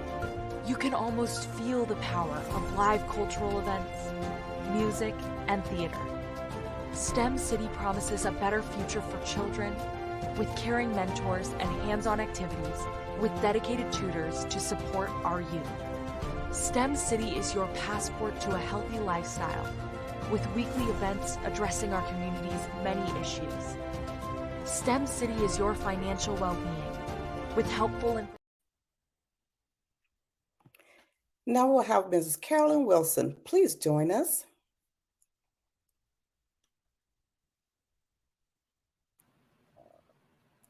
Hi, Mrs. Wilson. Thank you for joining us. Yes. Hi. How are you, Miss Butler? Listen, so now the roles are reversed. So yes, it is. I got to sightsee a little bit earlier. I love that. Oh, okay. Thank you. Thank you. So let's just learn a little bit about you. So tell us a little. I was trying to, while we were waiting, I was trying to pull up some information. So tell us a little about who you are. I am a mother first and foremost, and I'm an author, a 4-time published author of poetry and quirky quotes and affirmations. The last project I did with my brother, my daughter, and my niece. So it was like a family effort. So we had a great time with that. And I'm also an educator. I work in the school system as a reading specialist. So I do lots of little different things and crafts and arts and things of that nature. Oh, wow. Wow. So tell me about the passion, because I'm hearing, I love the quirky, because I'm a little quirky too, you know, and behind all the power, there's some quirkiness behind. Yes. Right? Me too. There's some quirkiness. So what made you want to do, the whole focusing on the quirkiness? I've heard about poetry but it's this quirkiness that's so unique and so cool. So let's talk about that. Well, that came from my grandmother. I have to give her all the glory for that one, because she always had all kinds of little quirky sayings. I was sharing a few of them this morning from my book. And the one that always sticks with me and makes me crack up, and everybody else, is from the root to the toot to the boot. Please don't shoot. And every time I say it, I always end up giggling. But it's one of those things where we're out in the country, and so you have to protect yourself. So she was out in the country, and she had to protect the family, and it's all children with her because the men are out working, and my daddy was a long distance truck driver. Mm-hmm. So that's one of her favorite little sayings. And just some of the things that she just came up with, like, where in the world did you think of that from? And so I would always ask her the meaning behind it or the purpose for saying it. But it was just something that she just brought up mind-wise, just, thought of on a whim. Wow. So I kind of was that in my little diary, my journal, because I was a journaler too. That's how I came about with my published books. Yeah, and that, you know what, I find that a lot, that same thing, coming up with your book, usually sometimes it comes from out of your journals. I think that's very powerful. Now I also heard you say, you're an educator, which thank you. So, school year is about to start. So thank you for being an educator and inspiring. I'm assuming it's great. Is it like for youth? It is for use. I have the elementary grade level, so I'll be servicing students in K through 5, but more so on the side of me being a reading specialist, I'll be building capacity within the educators or teachers and Okay. working in that role. Yeah, no, that's very important. And this one, I was going to say the youth but that's very important, especially with the way our school systems are, and then with the learning that the kids are doing, especially within the pandemic. I don't know, maybe this would be something. I know you have your poetry side, but I know because the school year is starting, and anyone that's watching, what are some of the things and pointers that you can maybe give to some parents for their students who may have a learning difference? And child, I have a student with my daughter has a learning difference. Matter of fact, both my children have learning differences. So I kind of understand that aspect. But coming from an educator standpoint, what are some of the things that you can share with parents out there with that they can set their children off to a right start for the school year? For me, I always tell parents just to get actively engaged with the process of the school system. Know when they're in, know when they're out, know what their schedules are like. If they're struggling readers, get the assistance and support that you need because there's so many resources out here. But always be an advocate for your child first and know that you are that first advocate, that first point of contact. So it starts with you and it starts at home. Start reading anything. I don't care what you pick up at the newspaper. Of course, those are obsolete, but hard books. I love those. Turn pages. It could be just a quirky quote, from any book. Small, short poetry, rhymes. And I love to start off with rhymes because they love to hear that. Yeah. And just starting with their names, writing the names, knowing the letters in those and the sounds that represent those letters. So it can come from different angles. It depends on what type of support you need.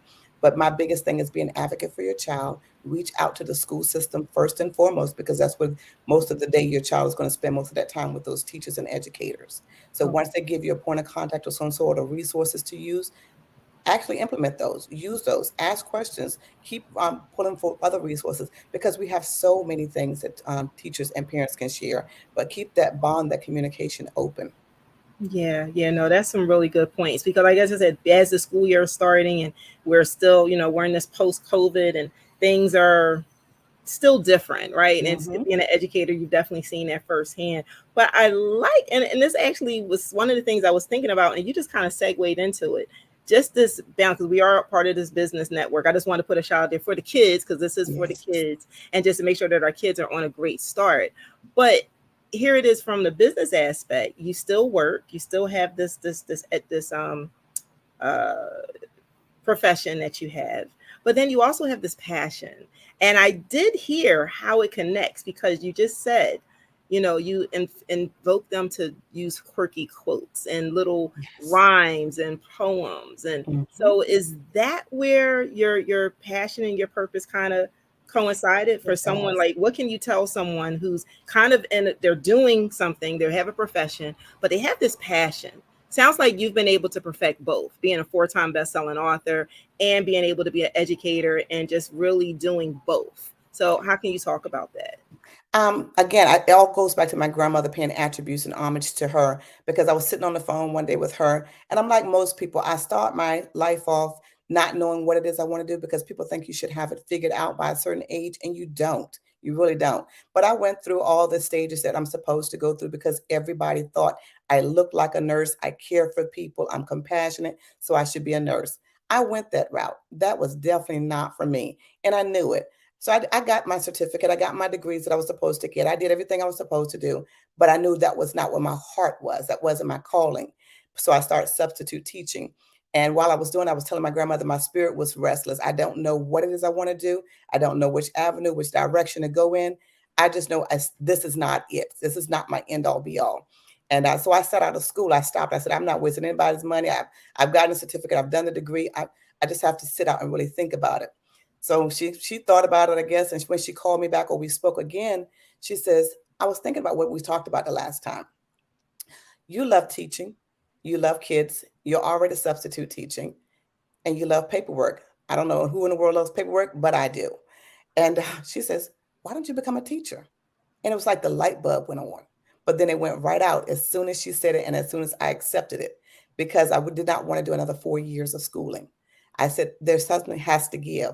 And my thing is, I wanted to do it with fidelity and authenticity. I really did. And so I talked to my advisors and I went over there. I said, look, I really want to do this. I'm passionate about it. I love it. I'm already in the system. Do I really have to go through all 4 years? Is there some way that I can have some credits account and the on the job experience? And I was like, well, no, not so much now. You got to do da da da da. So I did the da da da da da. And I said, well, look, I said, it's still not working for me. I said, it's too many years. 4 years is just like a prison sentence to me in some ways. So I want to do it, but is there another plan? So let me come up with this. So I spoke to my advisors and I said, if I can hang on to about 28 to 38 credit hours per semester, are you willing to allow me to do that if I keep a certain grade point average, which was a 3.0? And she said, absolutely. And she just looked at me like, it's not going to happen because you're not going to be able to do it. Just the look. She never said those words, but she did give me the autonomy to do that. She overrode some of the classes, the hours and everything. And I went to college with 4 babies on my hip and not one of them belongs to me. I had my nieces and my nephews. I had them in the strollers. I had them walking beside me. I had my backpacks. I had the carry-on bags for them. I put them in the back of the room, told the teacher what was going on, that I was babysitting. My siblings needed this time to do what they needed to do, but I was bringing them with me. And if it was a problem for anybody in the classroom, by all means, let me know, and I would not bring them back. I set them in the classroom. They did what they were supposed to do. Our breaks, changed diapers, gave bottles, got my education, came out in a year and a half, and stayed on a 3.0. Wow. Yeah. Wow. I know that was a lot. That was a lot. Wait a minute. It almost sounded like me. I'm like, wait a minute. I'm determined. When I hear no, to me, it's a challenge for me to see what I'm out here, what I can do. And I take it as an acronym. So it's new opportunities. It's never no, that's my final answer, or no, you can't, because I will and I shall. There you go. Not right now. No, not right now. Not right now. Not That's right now. right. Not right now. My time will come, but rest assured, I'm still going to do it. And my journey is so different from anybody else. It's like you said, you're quirky. So am I. It doesn't seem like it, but like I said, I was a select mute for a number of years. I turned my voice off, stopped talking. So for me to be on this platform and this arena, speaking to people and trying to empower people and inspire people and thinking about how I used to be, looking at the floor as I walk, counting tiles, looking at the ceiling, anything except make eye contact. And here I am today, 4 books. I'm a mother. I was a wife. Been there, done that, loved it, every bit of it. I'm a single mother. I'm not a single parent because he is actively involved at all times. And I'm doing my thing. I still have my career. I'm going to be a flight attendant when I get through on my retirement. So I got it planned out. Okay. Listen, nothing like, listen, it said, those who fail to plan to fail. So absolutely. And I always have a plan, and it will come through. Have a plan. It may look different from what I planned, but it comes through. It definitely comes through. Well, I am just, so it's been such an honor to have this fireside chat with you this afternoon. And I really hope that people were able to get some nuggets from you. And congratulations for having a voice and being able to stand tall and be this beacon to inspire other people. Like I said, to get people to understand, the value of what they need to do for their children going into the school year so they could be successful. To also share with someone who's maybe struggling between, their job that they have and their passion, and trying to figure out how to do both and finding that thing that interconnects them both. And I think you did a very great job at doing that. And what a great example that you are doing for your community, for the people who follow you, and for your students. So I just want to say thank you once again. It's been such a pleasure having you, being able to do this fireside with you. Tell everybody before we go how they can reach you and how they can best get your books that are out there. Well, my books are all found on Amazon. You can use the link of bit.ly, bit.ly /CRAFT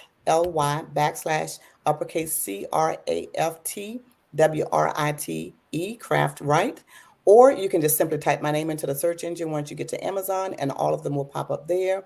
I'm also on Etsy, so you can go choose my name, or either you can do Craft It Right, and that also pulls me up on Etsy.com. Okay, awesome. Well, I know that you may continue, but I know that I will leave. So Genius is coming, and I know I'll see you on the other side. Yes, ma'am. Genius is common. And I thank you so much for having that time with Mrs. Carolyn Wilson. Today, we're going to bring on Mrs. Ida Marie Briggs. She is a multi-talented woman who expresses herself in many ways. She is an inspirational entrepreneur who designs clothes. She writes books and plays. She speaks internationally, and she's also a coach to many people who have experienced trauma and is on a journey now as she walks confidently in her direction of life on her destiny using what I got. She's also part of the Authenticity Facilitator with the Norma Hollis Group. She empowers people everywhere she goes, this time on purpose. Let's meet Mrs. Ada Marie Briggs.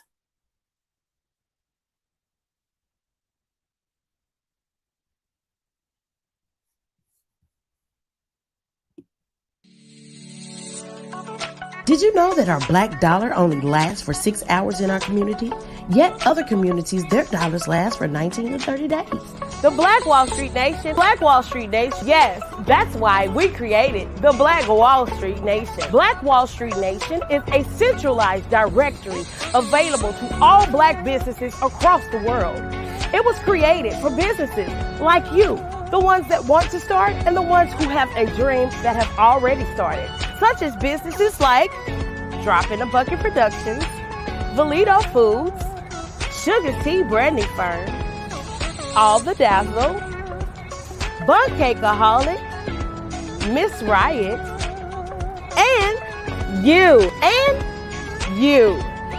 We'll have marketing, seminars, and some funding coming soon just for you. So, we want you to come and join us at www.blackwallstreetnation.com. See you there.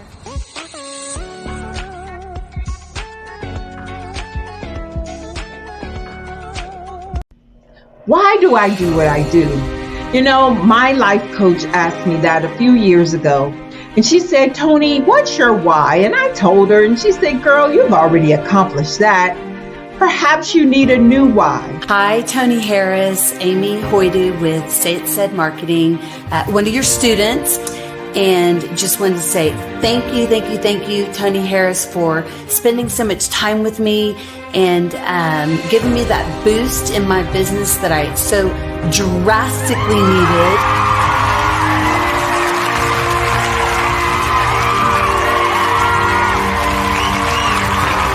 My why is to touch, move, and inspire my clients to take drastic steps to be better than they were before they met me. I'm a resource. I'm a connector.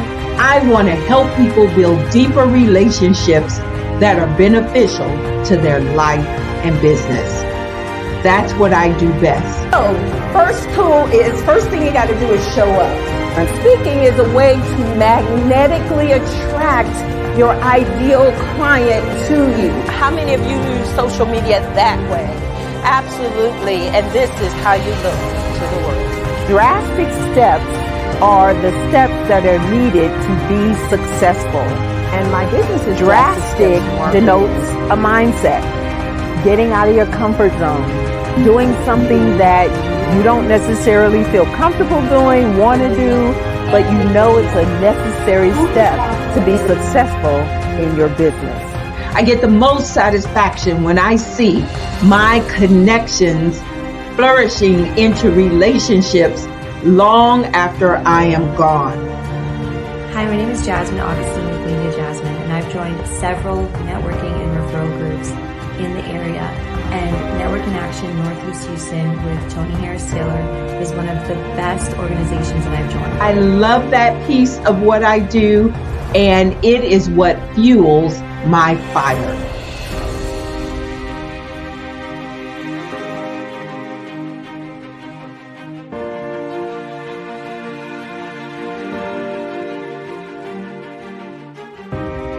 My name is Tony Harris Taylor, saying take a drastic step today for a fantastic tomorrow.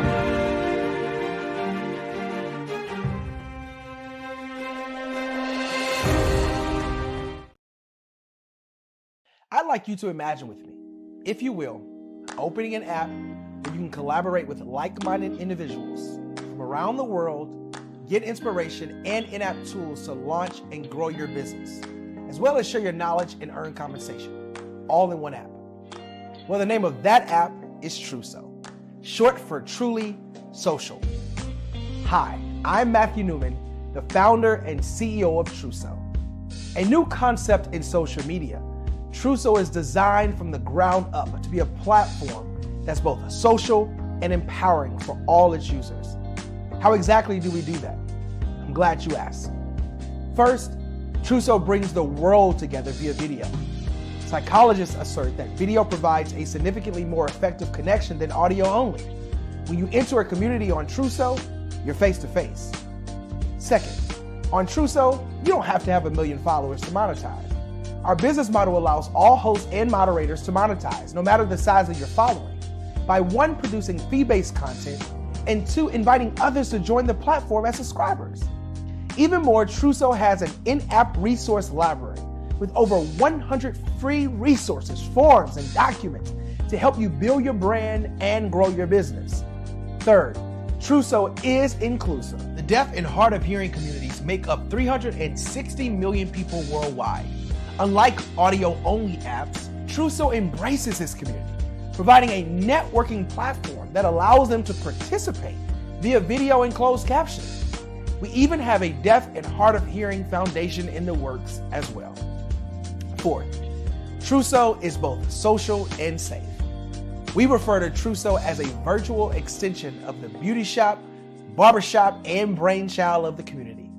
A place where there's laughter, along with wisdom, growth-oriented conversation, and genuine connections in a safe space. Truso even has proprietary security to ensure we maintain a safe environment for everyone. Where are we at now? Truso is live, y'all. We've launched in beta and we're acquiring users daily. We have an incredible development and marketing team, plus amazing celebrity influencers at the table, helping us spread the word around the globe, beginning within the African diaspora and beyond by creating a safe space for growth, connection, and collaboration. We're truly excited about Truso. We've created something special for which there is a global market. And we invite you to embark on this journey with us as a shareholder. The future for Truso is truly bright. Join us and let's go there together.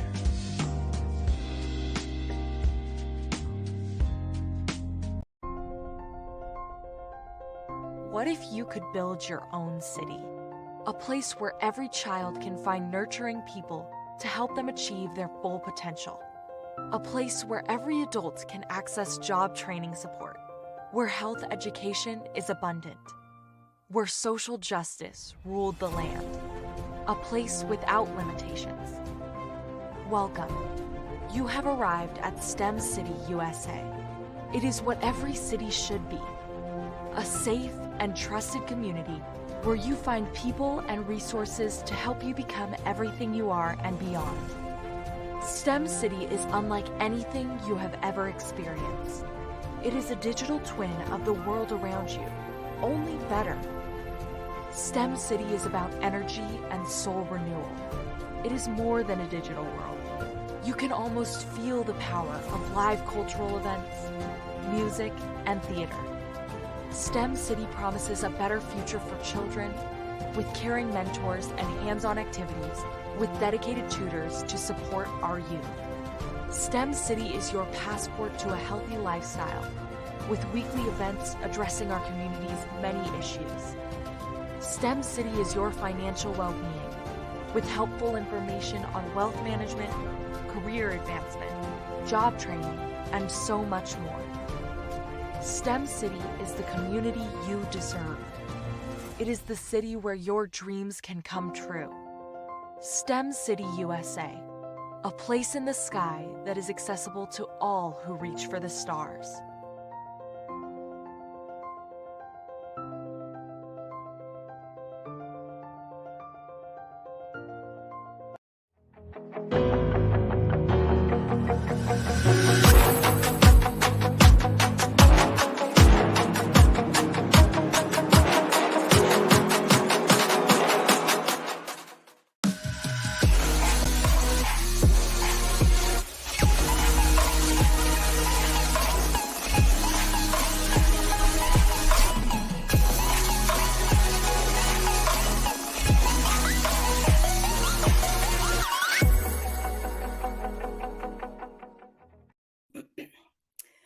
Hello, welcome back. Thank you so much for joining us today.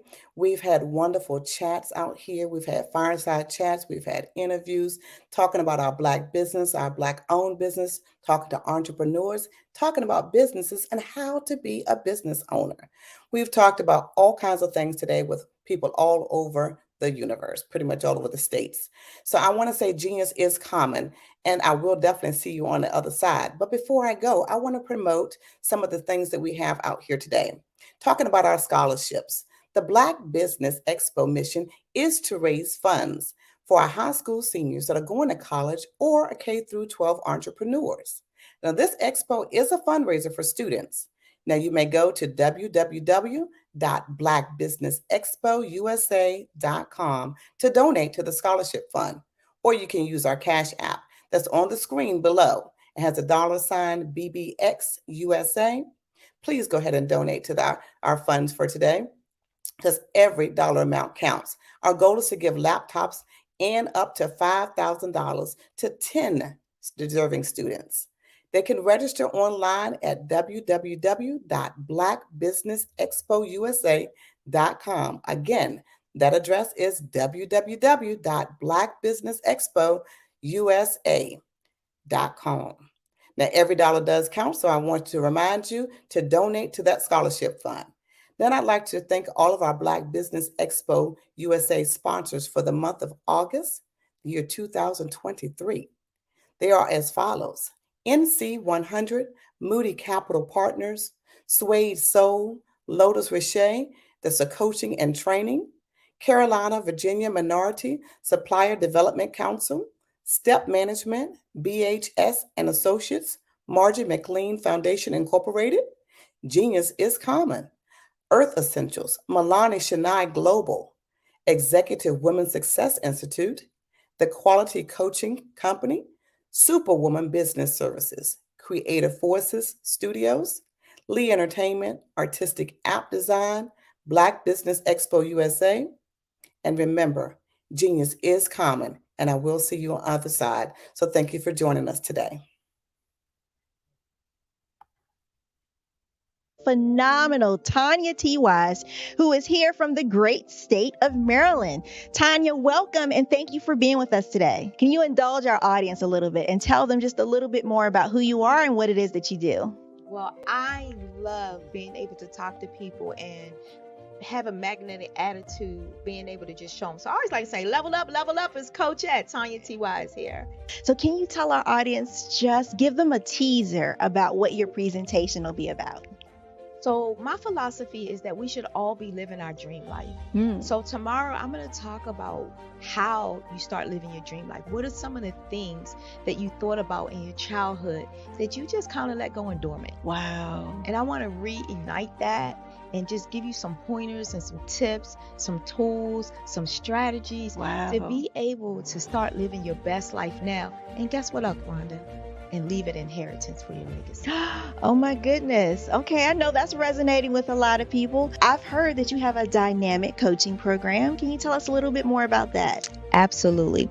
So our coaching program help people that have the lack of time, that lack strategies, and lack the confidence to go after their dream life. So we help them implement tools, we help them implement strategies, as well as give them resources so that they can live their best life now and leave that inheritance. Wow. Oh, I love that. I love the leave the inheritance part.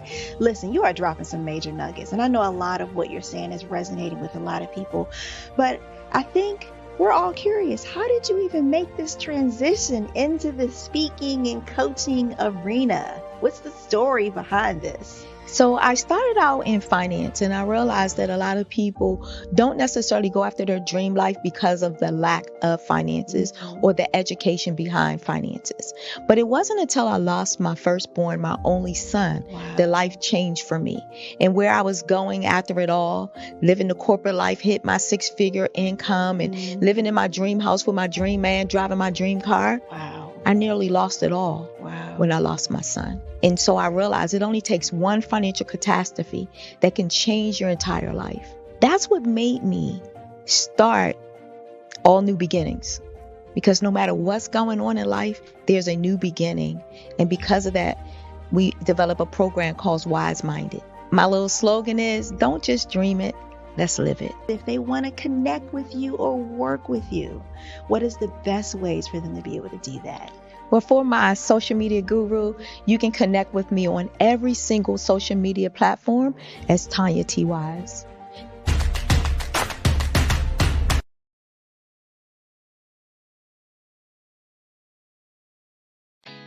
Did you know women represent just 3% of Fortune 500 CEOs and less than 15% of corporate executives at top companies worldwide?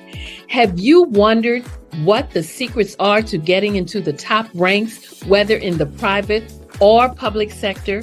Do you want to figure out how to stop being held back in your career or passed over for promotion? Then you're in the right place. Hi, I'm Dr. Madeline Ann Lewis, President and CEO of the Executive Women's Success Institute. I have decades of experience in the military, the federal government, and corporate America, and my mission is to help women succeed and tap into their full potential. I want to reach 1 million+ women around the world to become the leaders they are meant to be. So if you want to move into a management or executive level position, or maybe you are a female veteran transitioning out of the military into business entrepreneurship, then reach out to the Executive Women's Success Institute at 301-693-3284. Let us get you on the fast track to success.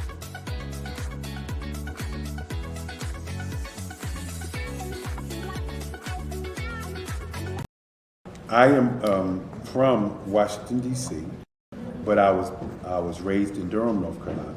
I came to Durham when I was about 5 or 6, and then I traveled back and forth to D.C. because it's where my people are from. One of the unique things about my family is my mother, she's also an artist. She does quilting, and she does a lot of artistic things. And then my son, he draws with both hands, his right hand and his left hand, like I do. So that's kind of a family trait. And then my other son, he's a videographer, and my daughter, she works, she's a regional vice president for Sunglasses.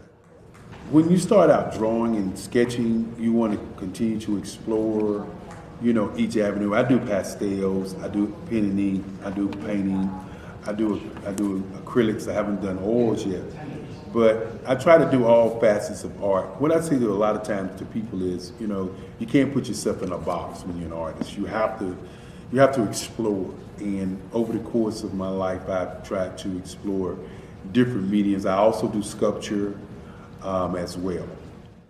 I choose my subjects by the intensity that they have in their faces, or the intensity that somebody is moving, because I do more than portrait drawings. I also do I do abstract, and then I do figurative drawing also. Well, what happened in this particular show is that I started out trying to come up with something that would be a little bit different than what everybody else is doing. So I was working on a Barack Obama show, and they wanted me to do some paintings of Barack. And so what I did was, because of the deadlines, I kind of did it kind of fast. And then I realized when I was doing it fast, I enjoyed it. And so then I started doing other pieces the same way, and I started to enjoy those pieces also. And so I came up with this particular style, and it's a style of lines and colors. And what's interesting is that when I was in college, I did a show called Lines, Colors, and I talked about the boldness of the blacks, the hotness of the whites, and this is how this has come about, later on in my life. And the colors comes from a lot of the entertainers that I work with, where they wear different colors. They don't wear, your plain reds or your whites. They wear different colors, and so that's also another piece of what's giving me the colors. The subtitle of this show is Faces That Speak Life. That's real critical. Faces that speak life. Each one of these pieces is a life source and a life energy that being put on display for people that are looking at them. You know, I always say in terms of my art, it's not important that I draw them. It's important what you get out of what I draw. You know, I don't try to just draw it because you like it. People wanted me to do prints. I didn't do prints. You know, people asked me to do different people, but the people that I choose are people that make a difference in the lives of people in the world. So the human landscape idea was, again, as I said, the lines represent your emotions, it represents your ideas, and it represents your journey as a human being. And that's why you get the different pieces and the different looks. And as you notice, I try not to do one look that looks alike another look. And that's what's the most important part of this show. Artist to me is a creative expression of something from nothing. You know, it explodes onto the canvas, or it explodes on in my work. One of the things that I try to do more than anything is I try to just give the lines and the movements and emotions and the expressions to what I do. Art really means to me a chance to express how I feel deep down inside. Most of my art begins as a thought that I might have, you know, whether it's sports, whether it's history, whether it's a woman or a man. It pretty much starts as an idea of thought before I get into the actual image of what I'm going to draw. I do a lot of historical pieces. I was a history minor in college, and I love to do history pieces. And a lot of times I'm thinking about history, and then I try to make that history impact you as you look at it. That's one of the reasons I do pictures so large. People ask me, why do I do the pictures so big? And I tell them, I want the piece to impact them as they're looking at it, to kind of dominate them, dominate their space. And most of my pieces I try to do off page. I don't try to do anything that's going to be in those four corners or in a square. And I want your imagination to be a part of the piece that you're looking at.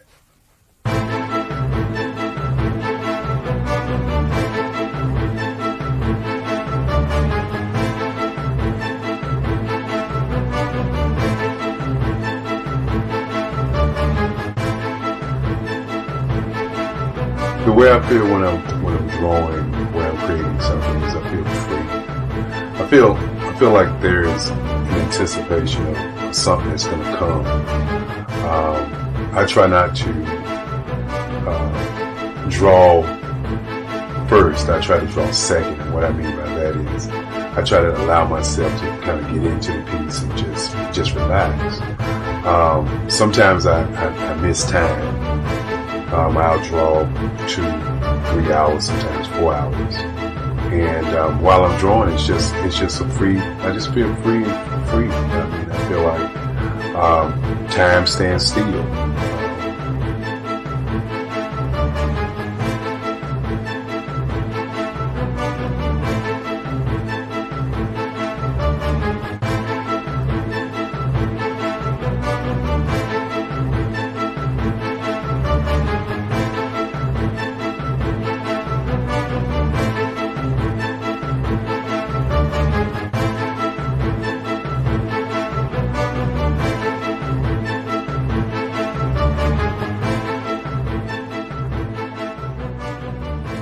That's what it's all about in terms of the lines and the colors of my work, is to get an expression, to go deeper and past just what you see on the surface, but to go in and try to find an expression that everybody gets a different taste of what that expression is, whether it's anger or whether it's being happy or whether it's being, kind of calm or nonchalant.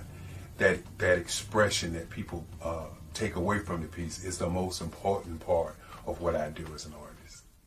Bold is the size of my pieces, where I try to do the piece larger than life, to kind of push forward toward you. That's what the boldness is all about. It's not so much about the lines, it's about the size.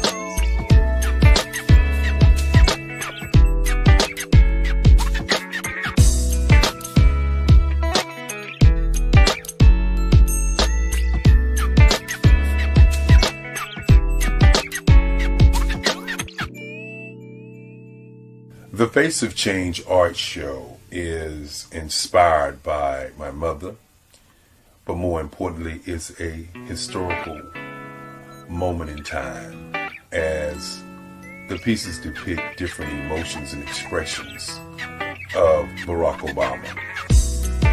The 44th president is indicative of the 44 pieces of art that I have done in this particular collection. When you begin to think about expressions and portraits, this is a portrait gallery of expressions of what transpired as Barack Obama ran for office. Some of the pictures are abstract and some are expressionistic. And I combined both of those forms of art to create this collection of art pieces.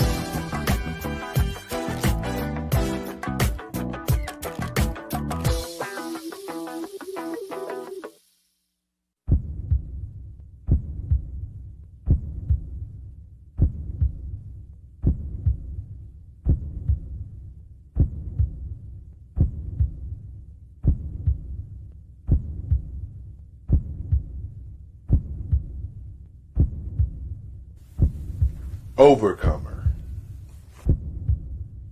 brilliant, ambitious, motivated, awesome. Obama.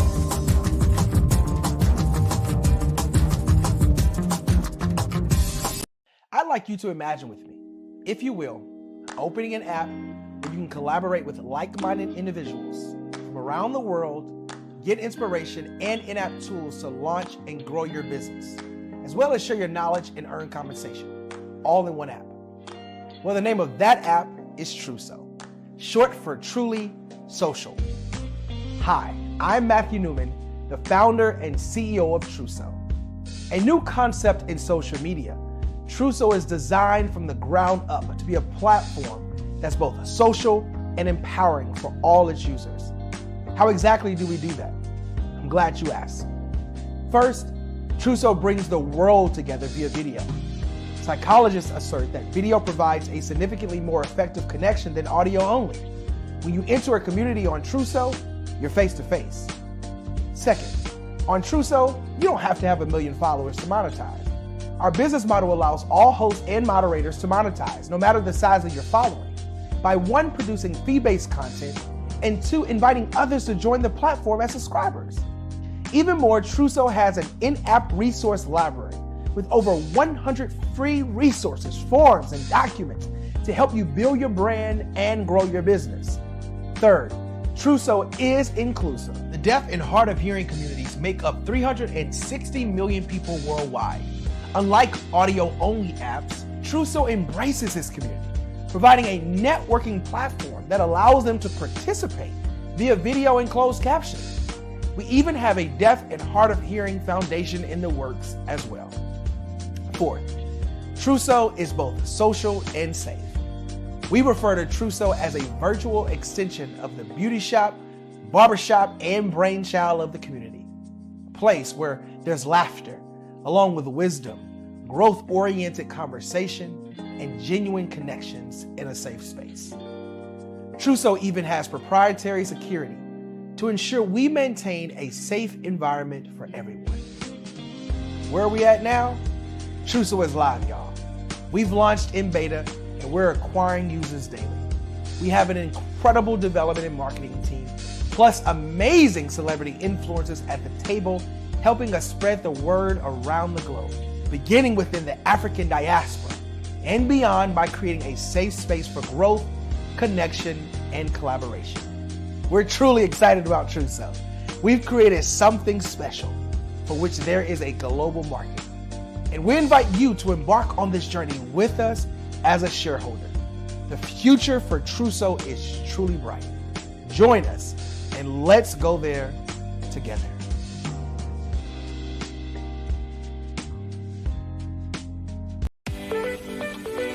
you are in the right place at the right time. The Black Business Network opens again for its Black Business Olympics, a 24/7 broadcast on business, strategies, global branding, social media marketing, finance, advertisement, and much, much more.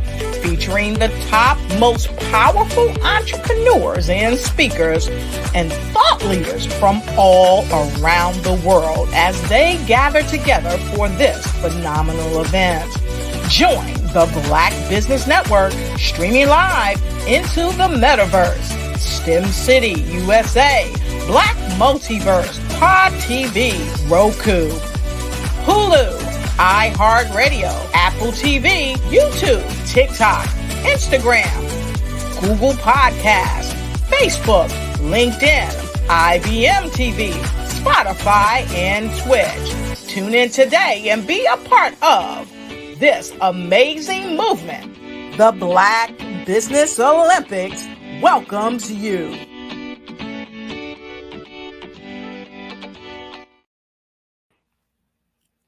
Hello. Good afternoon, everyone.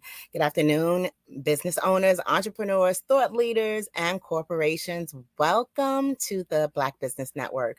My name is Eartha Watts Hicks. I'm the CEO of Eartha Tone Books, publisher of Love Changes and a Planner is a Girl's Best Friend, as well as a freelance writer and editor and PR writer and affiliate for blackpr.com. I am your business moderator this afternoon on the Black Business Network.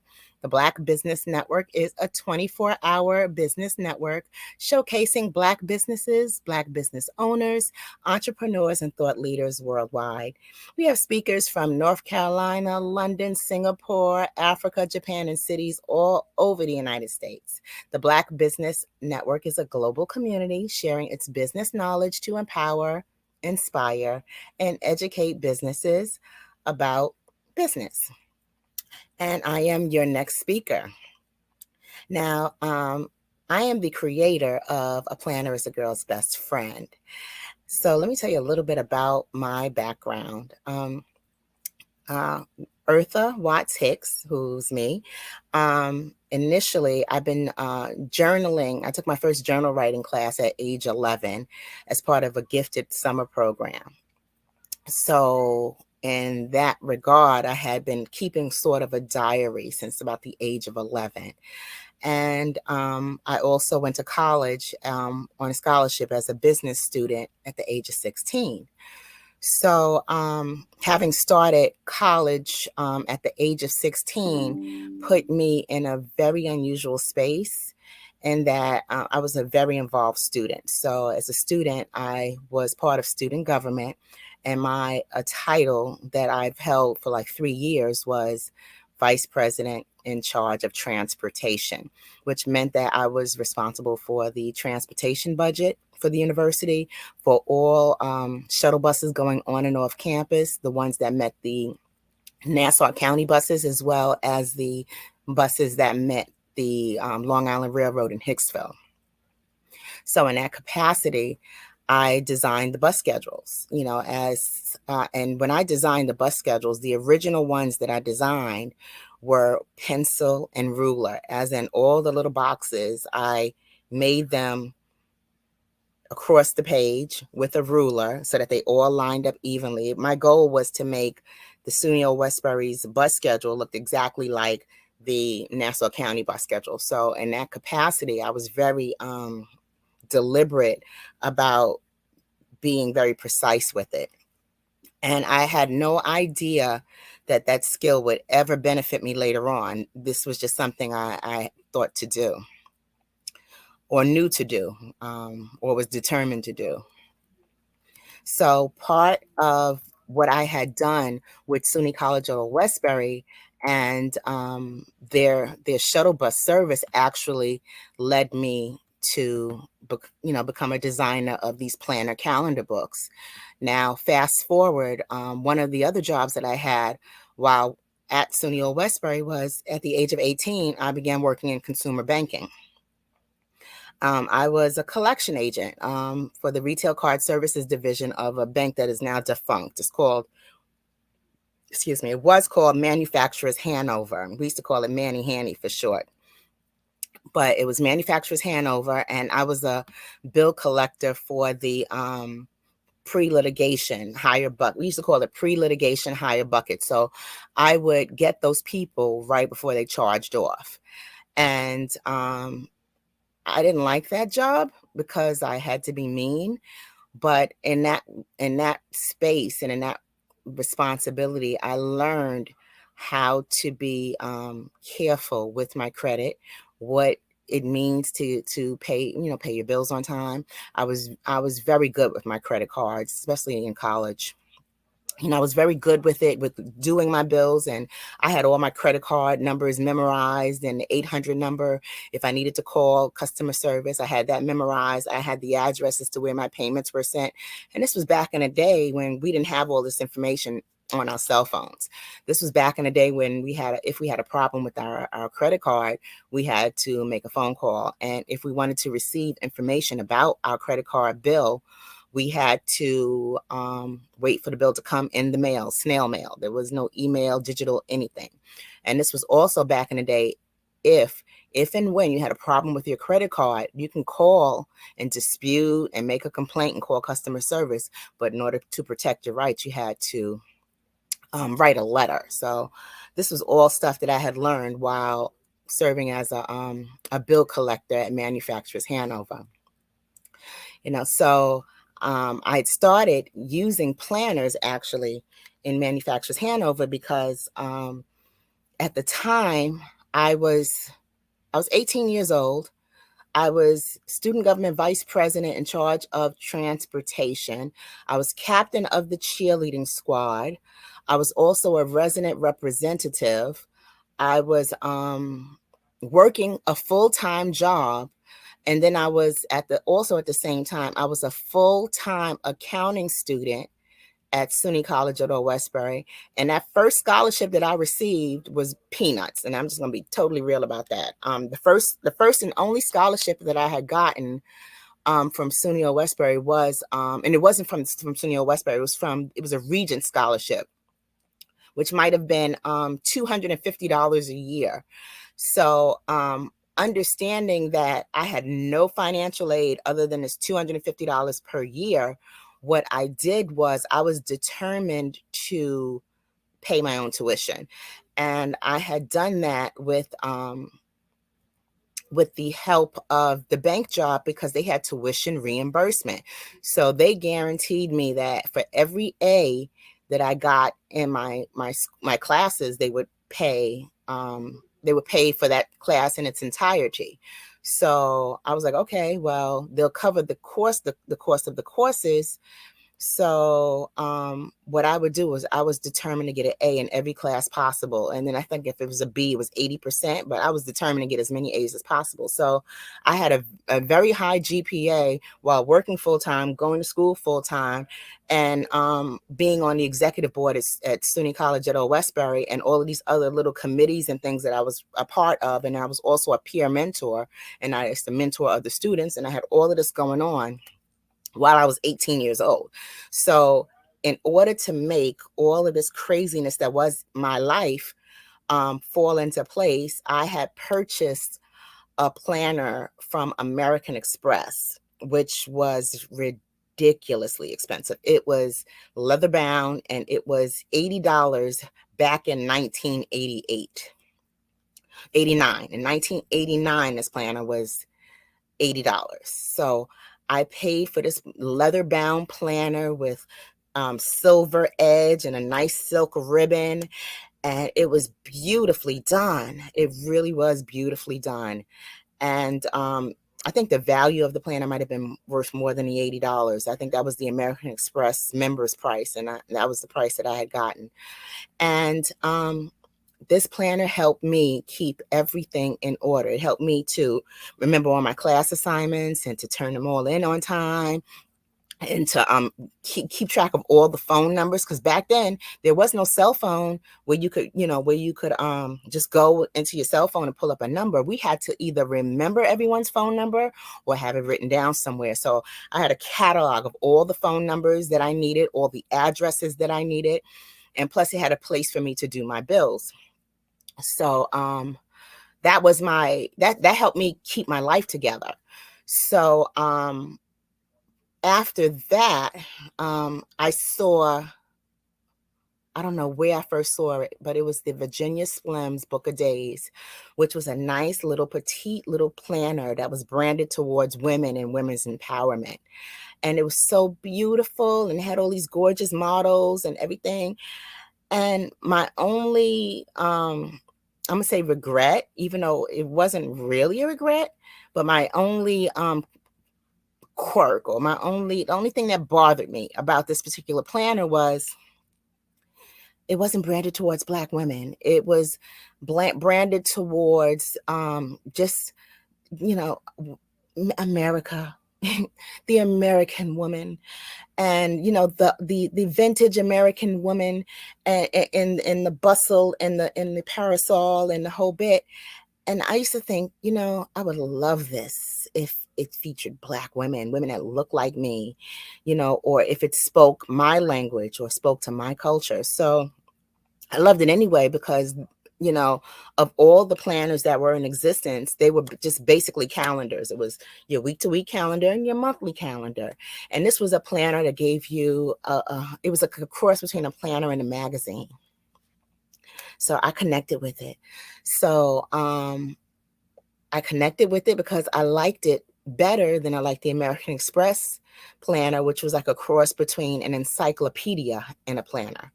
So like once you see that encyclopedia information over and over again, you're like, yeah, it becomes stale.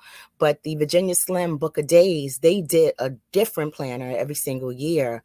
And they infuse stories of women and women's empowerment and all the great things that women in America have been doing. But everything had a cigarette. So every woman in the Virginia Slims planner had a cigarette.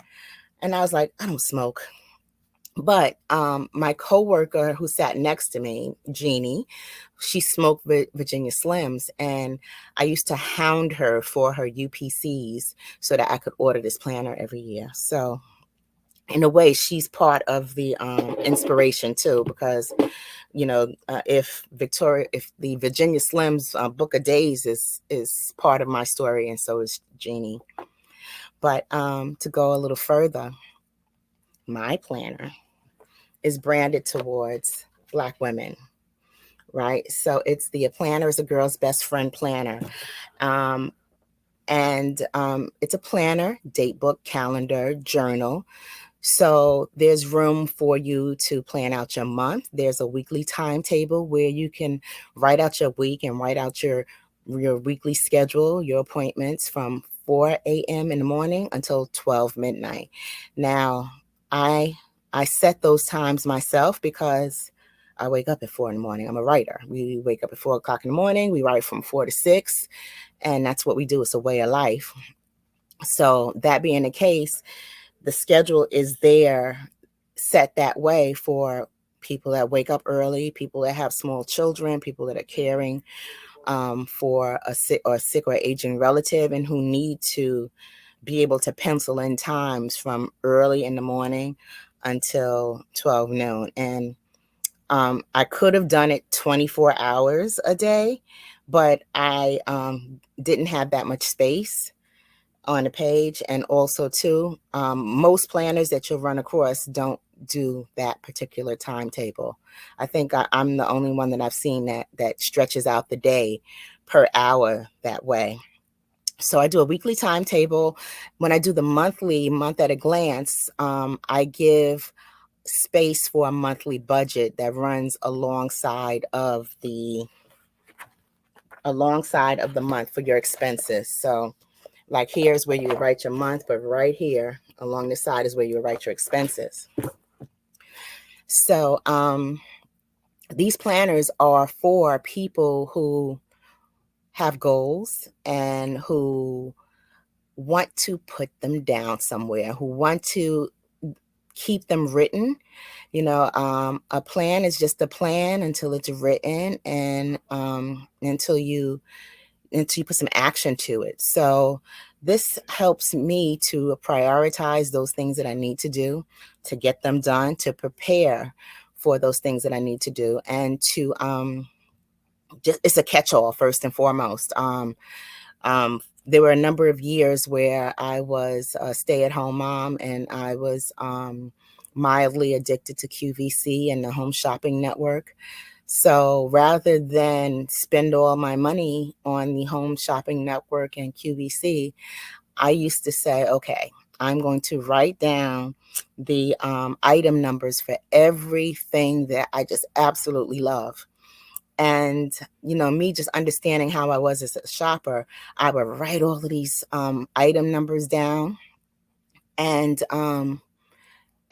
when I gave myself enough time, those particular things that I had written the item numbers down for, you know, the thrill would be gone after about 2 weeks. You know, I would lose interest in that whatever thing that they were speaking so passionately about. So I would go back and look like the next month. Am I still thinking about, you know, that pave 2-carat diamond ring from the Home Shopping Network? You know, and then the next month it'd be a 3-carat, you know. So I kind of noticed, you know, how the trends went, especially when it came time to purchase a computer, because you know, I would write the features of the computer down because I didn't know anything about computers, and they always made it seem so technical as far as the equipment, what the equipment had, what the equipment needed. So, you know, those details and specifics of the different things that I wanted to purchase, I would make notes of it in my planner. And that was when I was a stay-at-home mom. You know, of course, when I had things scheduled for the kids like karate or ballet class or football, you know, I would schedule out their games and schedule out their practices and the things that I needed to do and take care of or purchase. Or like my thing too back then as a stay-at-home mom, but just keeping track of the sales. Like, oh, well, that doll she wants is at Toys R Us, but they have it cheaper at KB Toy Store. And then the KB Toy Store on 34th Street may not have it, so I may have to go to Brooklyn. So these were the kind of things that I used to kind of make very diligent notes on, you know, to get things for my kids, everything from their school uniforms to, you know, whatever toy or book or program or whatever it was that they were involved in. I gathered all that information into what was like a computer. You know, the way that we use computers is the way that I use these planners, but the difference is I can carry my planner around in a purse. I can keep it with me. My most important notes are at a glance. They don't disappear. And the battery doesn't die. So if the battery dies on my cell phone, I'm out of luck. If the battery dies on my computer, I'm out of luck. But if the battery dies on my computer and my cell phone, and I have a copy of my planner in my purse, all of that pertinent information that is important enough for me to write down will be right in that planner. So that's the benefit for having the planner, you know, that I've noticed. Now, I have planners for adults, which is the planner is the girl's best friend, which is the first one, the whole launch of the series, because I initially intended this to be, you know, for women, just a planner branded for women. And that's it, right? But then I did the Everyday Excellence Student Planner in partnership with Soleil West, who was she was a professional model since she was about the age of 3, and by the time she hit about maybe 8 or 9 years old, she was on the runways for Fashion Week, Palm Spring, New York Fashion Week, and she had done a fashion show. I believe she was 8 or 9, where she had modeled in a orange goddess dress. And it's the most beautiful dress she'd ever seen a little girl model. And she's on this runway and she's literally floating across the runway. And not only is she floating across the runway, she's floating across the runway with natural hair, in all of her melanin glory, 100% black, 100% beautiful. And her walk is on a 9-year-old, but it looks like a 9-year-old Naomi Campbell. So she was so amazing in just that runway show that she was getting hashtag Black Girl Magic, and she was getting tagged by celebrities and tagged by everybody. Black Girl Magic, mulling and popping. She was, I mean, for the year that was her experience, her video went viral with over 10 million views inside a few months. And that's how I connected with her mom. Her mom had reached out to me to do a press release. So I had done some, I think I did a couple of press releases for her, maybe 2.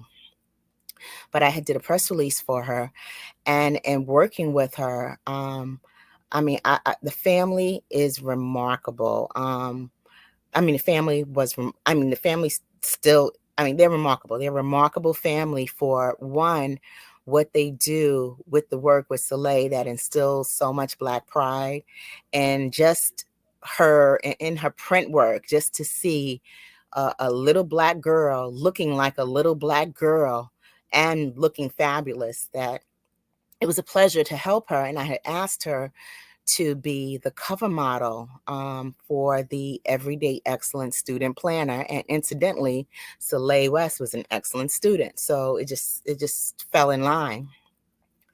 And when I designed the Everyday Excellence Student Planner, I'm gonna say I went to town, as in everything that I wanted little girls to have access to or could think of within that tight space of time, I put in the planners. I wanted them to know about why it is important to know how to write your signature.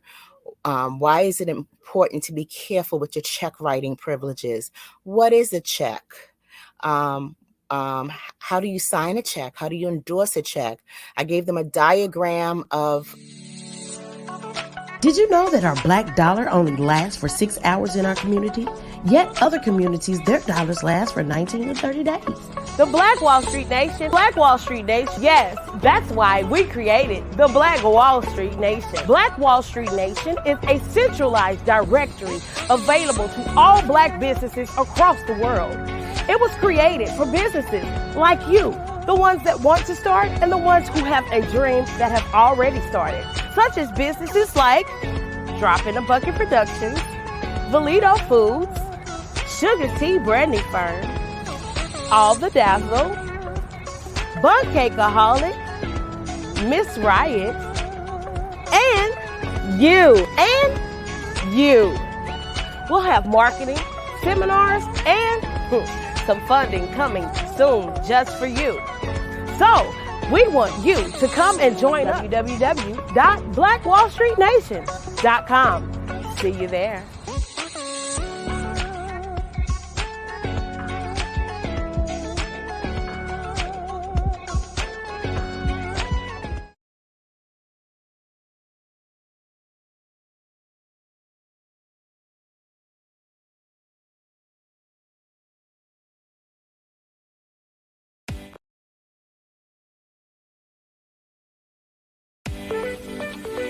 You are in the right place at the right time. The Black Business Network opens again for its Black Business Olympics, a 24/7 broadcast on business, strategies, global branding, social media marketing, finance, advertisement, and much, much more.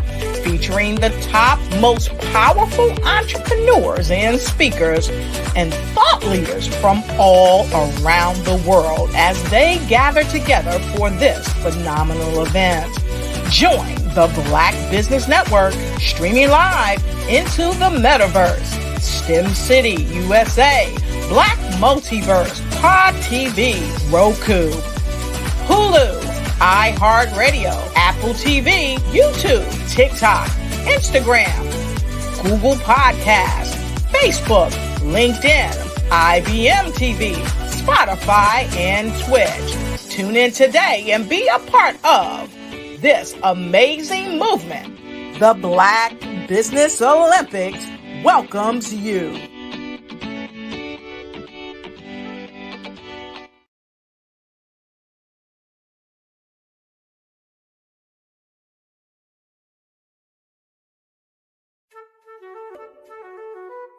This is Dr. Arnold T. Petsworth. He's the owner of Petsworth Vet World, a veterinary clinic in Hopton, Connecticut. His patients include dog, cat, frog, fish, Goldie?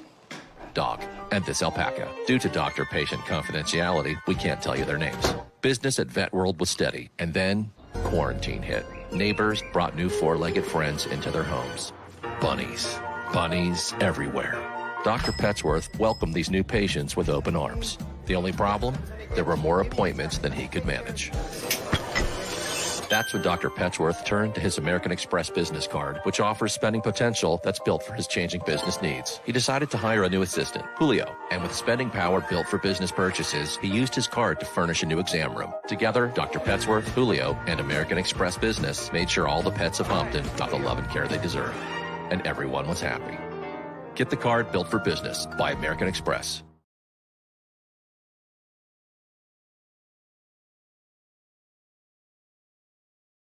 Follow the Brand TV broadcast host, Grant McGaw, as he visits with top executives and entrepreneurs to find out their secrets of success with their personal brand. Follow the Brand TV broadcast host as he focuses on brand development to build better relationships, bring value to your business, relationships, and career. You will enjoy listening to each episode that is tailored to speak to you directly. If you're looking for this type of clarity in terms of building your brand, you have tuned into the right station.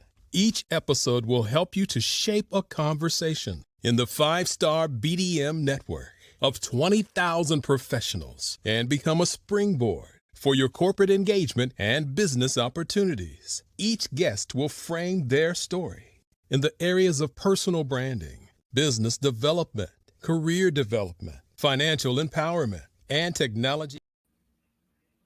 Welcome back. I'm Eartha Watts Hicks.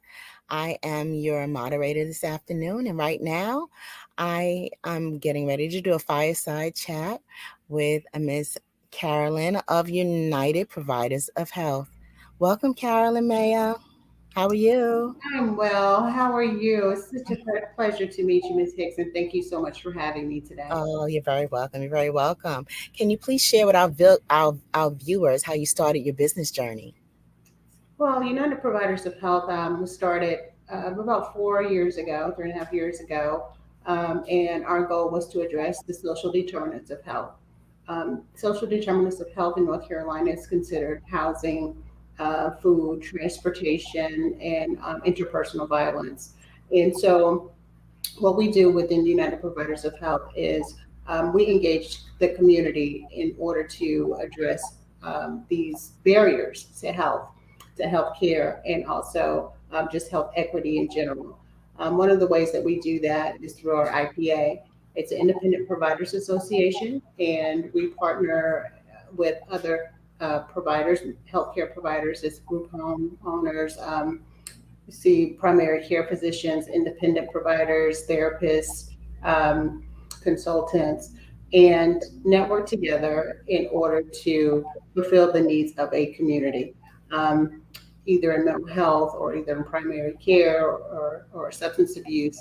And we teach them and show them how to use this new method called collaborative care. So we also have a high reference laboratory in Bethlehem, North Carolina, and we partner with other clinics to process their samples. So we're able to, again, utilize our network in order to provide healthcare resources, healthcare needs to a underserved or rural community. Great. Now I know that the Before I ask that question, what inspired you to create your own path in the industry? Well, my parents are both entrepreneurs, and they instilled in me and my other 9 siblings that entrepreneurship is the way of life for generating generational wealth or legacies for our family. And so that's what I learned since 16. I was on invoices for my father and knew that's what I wanted to do, was to be an entrepreneur. In this field, healthcare allows us to and allows me to venture out into different avenues. So if you're servicing a community for health, and to improve their health, we're able to go into food, we're able to go into housing, we're able to go into mental health, we're able to go into interpersonal violence, a way to treat and maintain. So it allows me to utilize all of my gifts that I've learned from an early age of entrepreneurship and collaboration and understanding what processes, how to utilize processes and quality. So that's what really inspired me to do what I do is my parents. Wow. And what is your mission exactly? Is to build communities and build communities in rural areas, underserved areas. I think that means finding additional resources and providing access to those resources, um, provide education and training, and then going a step further by actually investing in the city and to improve the economic development there. So in town, so that's our goal is to build communities in a healthy, non-threatening way and also a collaborative way. Oh, that's wonderful. Can you tell us about a pivotal moment that led you to this mission? Um, it was a great question. I would say that moment was really, it was our first, actually, a partner of mine, my partner in business. We were working on, I'm sorry, obtaining a contract. And I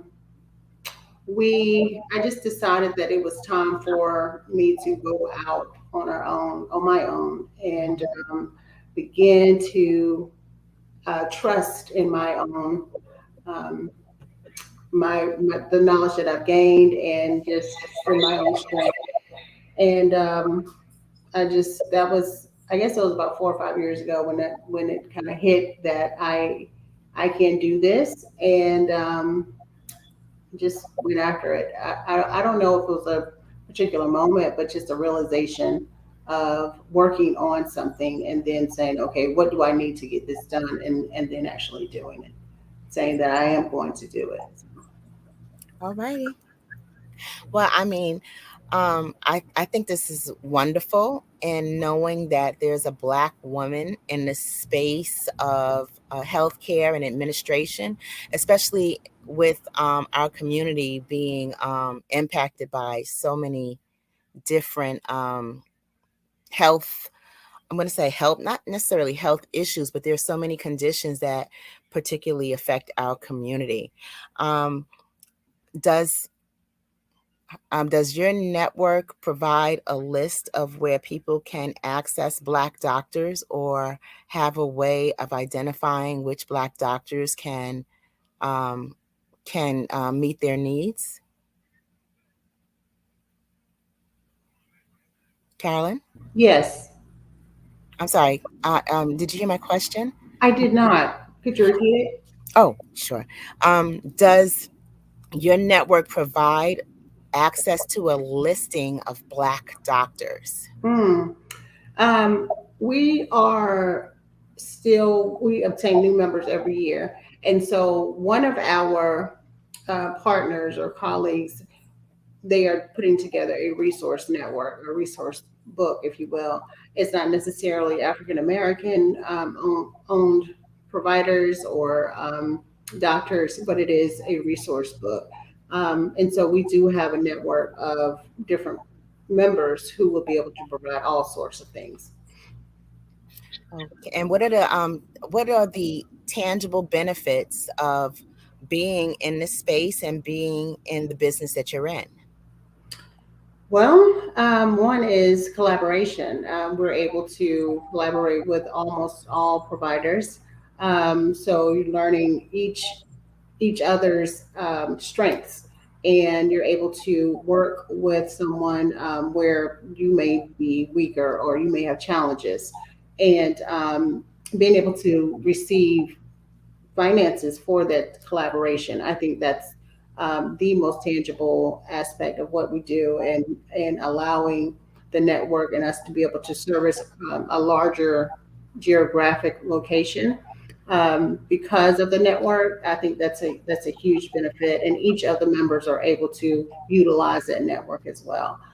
So learning different providers, being paid from that knowledge of what each member does, and then being able to utilize the have no balance with geographically as far as reaching a new target market. So I think those are the three items that allow businesses to scale, and that's what we pride ourselves in being able to do, especially with minority businesses and small businesses. And what are some of the challenges that you yourself have faced as a woman entrepreneur? Hmm. Um, I sometimes not being seen. Um, you're you can be overlooked, and that happens infrequently. Sometimes people don't even realize they're doing it because they're accustomed to males leading and males being in that role of authority. And so it's difficult for them to even embrace a woman in authority sometimes. And I think what I've learned most from watching other women leaders is really seeing that sometimes you when you hear people say you can't let them wear you down, what that means is you can't, for me, what it meant for me was you can't allow how people see you to determine how you're going to act or behave or even decide. So you have to maintain who you are, the integrity of who you are, own that, because that's what got you there is you being you, and lead.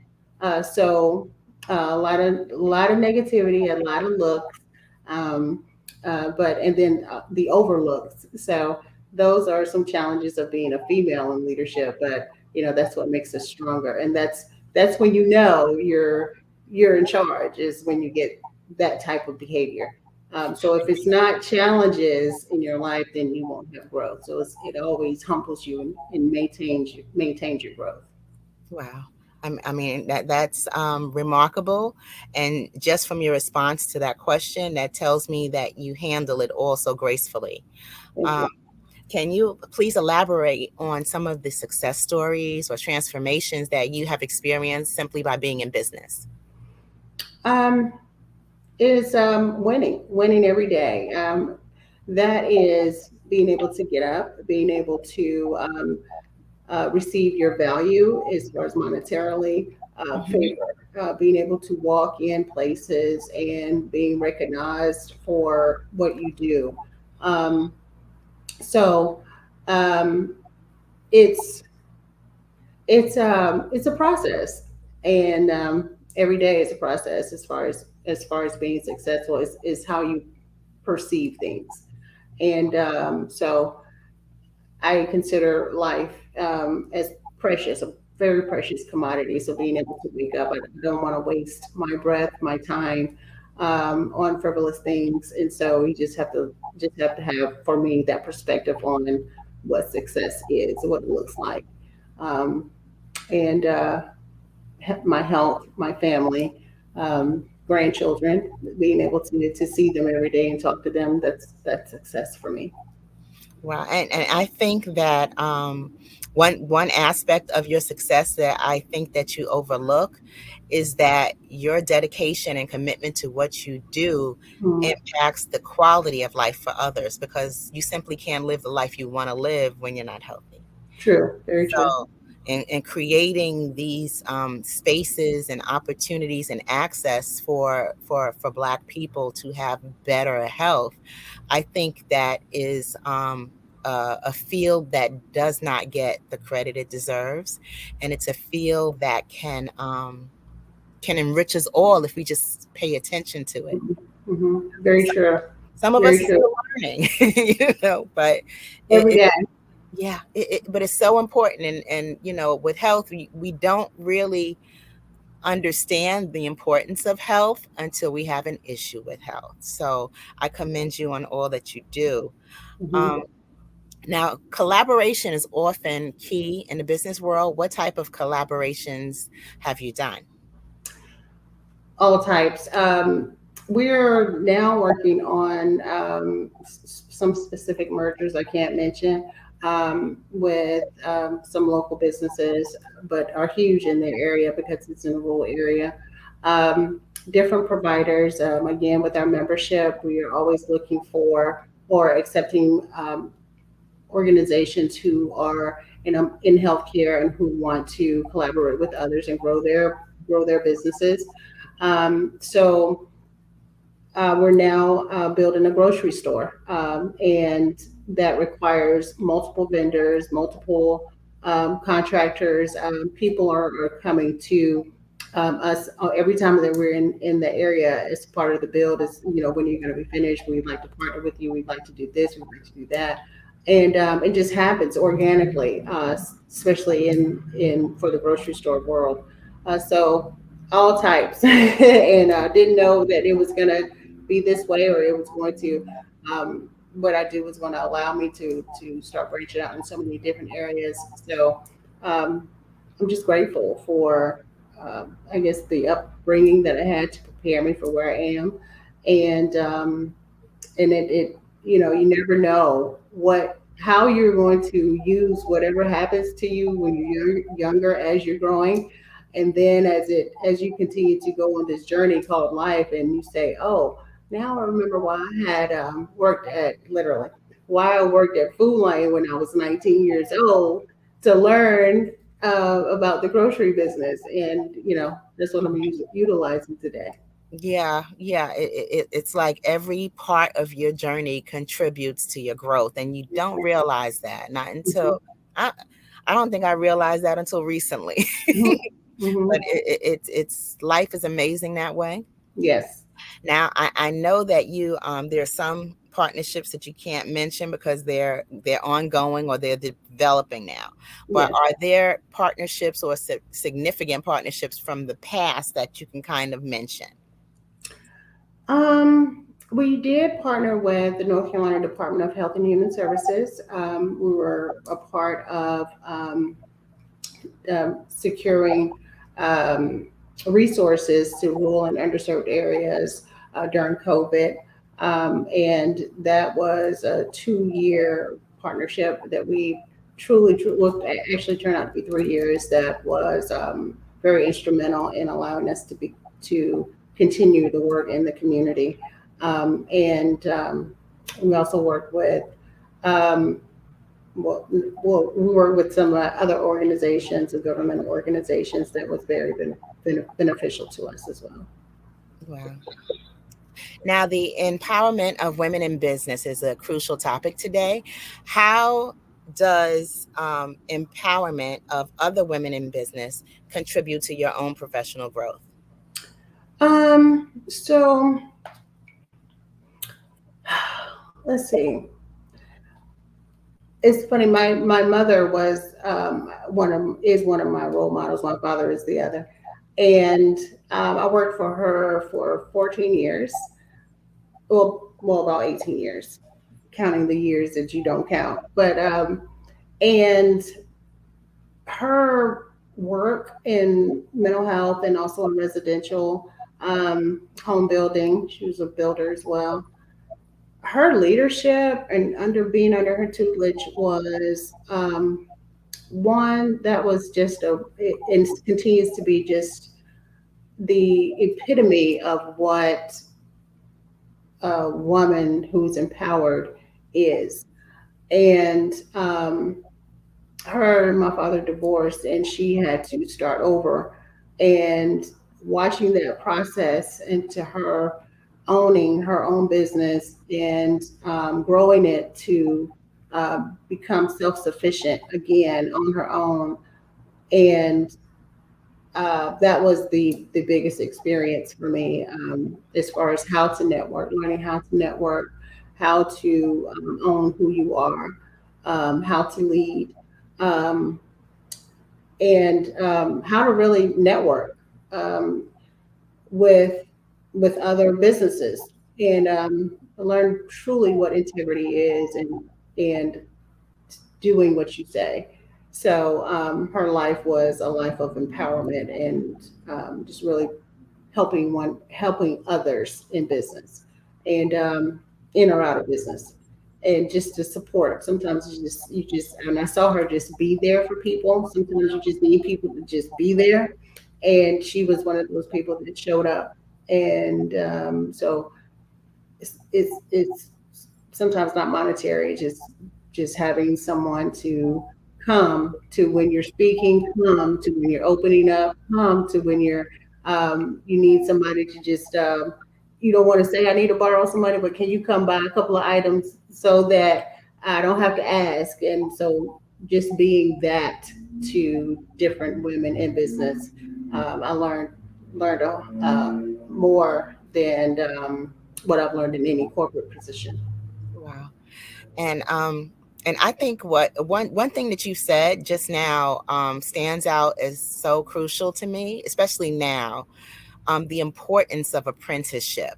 Mhm. And having apprentice served as an apprentice to your mom, the purest of all leaders in your life, I Mhm. think is major.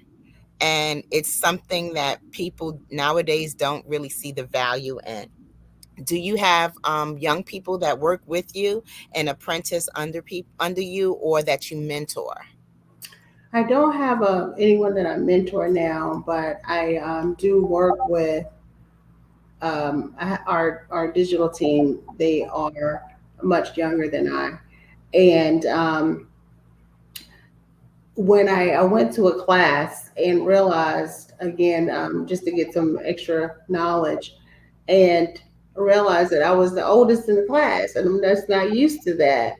And so seeing how quickly they're able to adjust to this new world, this new technology that we have, and seeing how they were brought up in it. So it's not a learning curve for them. They are just rolling with it. And that what I said, okay, I've got to have that in my business. I've got to be able to tap into these young people who are, they're trendsetters, and they're definitely our future leaders. So I've got to be able to tap into that energy, tap into that knowledge, and continue to grow my business. And so North Carolina now is learning slowly the benefits of diversity. And so that's what we want to continue to do in our business, is to show and practice what we preach as far as being diverse. It doesn't mean just race, is age, is gender. And so we want to continue to show that we are diverse and we are on top of all of the trends that's happening now. And we can continue that allows us to continue to scale and grow because of that knowledge and that untapped energy. Wow. Wow. And I think that I think that in that space, you're not realizing the importance of what you do, and how you have the full range or gamut of experience of doing things grassroots, of building from scratch, as opposed to putting the digital plugs in place. Mhm. So that I think that's like a whole set of skills that Mhm. encompasses a project. So, and I feel that in the marriage of the technical and the technology, plus the grassroots and the way that I'm going to say our generation has done things, I think that once we combine the two energies, it broadens what we can offer. So I think that's, Absolutely. yeah, I think it's amazing that you've identified that, and that you work with your tech team to kind of disseminate, and that's amazing. Mhm. Now I'm only going to assume, because it seems like we've all had our doubts and our setbacks, but can you please talk about some of the challenges that you faced? Mm, first challenge is always being underfunded. That was huge. When you're operating out of a space out of need or desperation, it clouds your judgment, and it allows it kind of doesn't allow you to really be free, to be creative, to think, to invent, to be innovative. And so we that was a huge challenge, was getting over the hurdle of how do we get this business to a place of growth to where we can really be everything that we know that we can be. And and so that grind, that everyday grind, that hustle of just finding the yes, just looking for the yes. And that, being underfunded presents all types of challenges. So not being able to get health care, not having the time to kind of spend with your kids, not able to just prepare for the next meeting properly. You're rushing everywhere. You feeling pressure from every corner. It seems as if, and your back is up against the wall all the time. And so that was tough, and it happens longer for some for others than it does for someone else. So um, some people have their struggle for 10, 15 years, 2 months, 6 months, whatever. It's still struggles. So that challenge of just being underfunded and the grind is always, that was the hardest, but most fulfilling when you get that yes. Wow. I mean, one, thank you for articulating that. I know I've been feeling it. I just never put it into words. So that was wonderful hearing what I felt expressed through you so eloquently. So that's marvelous. Now I want to ask something, and I want you to explain. Um, Nowadays we have urgent care everywhere, on every corner. Can you please explain the importance of primary care as opposed to urgent care? Because it's not the same, and we don't understand primary care is not urgent care until we have an issue. So can you please explain? So urgent care is, I'd say, it's a fix for emergency health, and it kind of reduces the burden of wait time. It reduces the burden of having to drive 20 certain miles to a hospital, and you can go to get urgent care from one of those locations, a fast med or urgent care center, what they used to be called. And it was, again, a fix. It was a solution or alternate for going to an emergency room. So that's how we kind of look at it, look at an urgent care. When you have a primary care, and that primary physician is the person who takes care of your whole body from head to toe on a regular basis. They are able to provide you with specialists to work on things that in areas where they cannot reach on a deeper level. And they have a better knowledge of specific items within your body. And so they will refer out to a specialist, whom they are comfortable with for you, and they're able to provide that specialist with the care that they have done for you for generally your adult life. And that's what a primary physician is. That is and so all of your records and your information is held with that primary care physician. So what we do now, because this is the future of healthcare, as far as collaborating.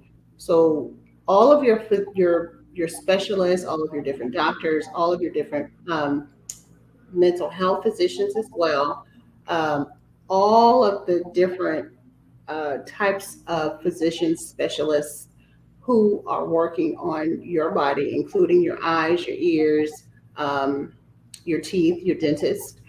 All of those specific providers would need to know from your primary care how you've been doing. And so our network allows for It's called the Independent Providers Association. It allows for all of the different providers to receive funding from working together and improving your health. So how it used to be when you go to the emergency room or urgent care, those two different doctors did not speak to one another. Right.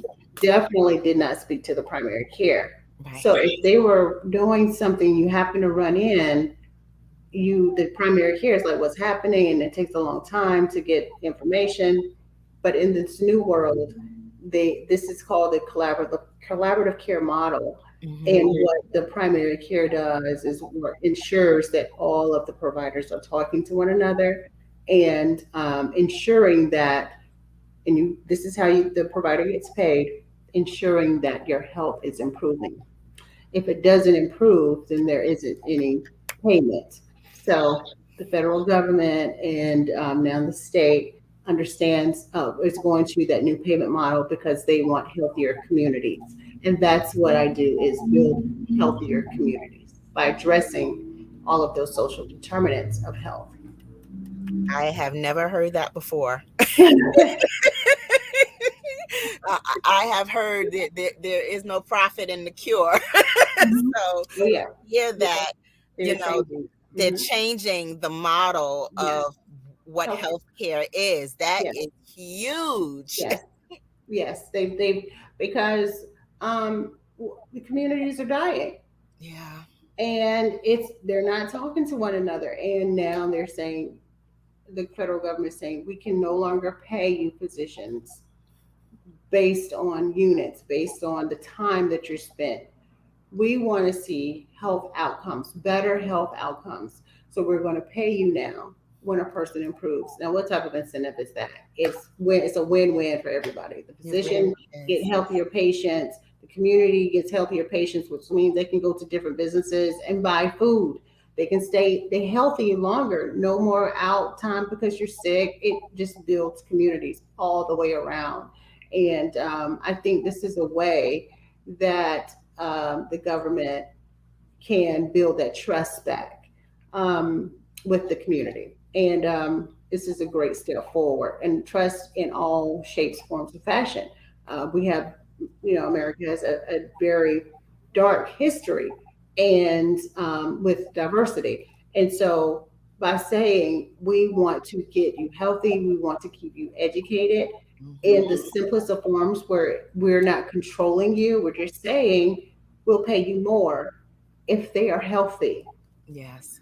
So I think this is a huge step for the government. I think this is a step forward for America in showing and proving we are better than what they say. We are able to work together as a unit. We can do that. And we, as this big entity, the government, and who governs your life, we want to show you that we do care, and it's not all bad all the time. We're not perfect, but in the areas where we can improve, we are doing that. And that happened initially with the Obama administration.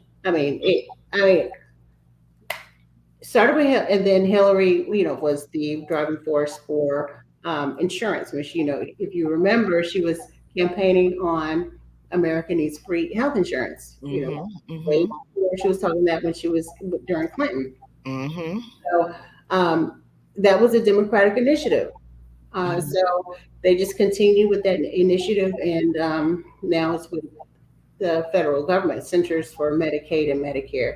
So less political, and now more about addressing social health, social determinants. So trying to relate it, I know it's a huge subject, and I know it's very foreign to a lot of people, but just wanted to kind of bring attention to what we're doing with the United Providers of Health, and how we plan on moving forward with addressing the social health disparities in rural and underserved areas. Hello, ladies. Hello. Listen, we are running out of time, so I'm going to start with Eartha. Eartha, give us your contact information. Oh, great. You can connect with me across social media at Eartha Tone, so EARTHATONE. And my website is aplannerisagirlsbestfriend.com. So connect with me, and my books are on Amazon, but please buy them from my website. I love it.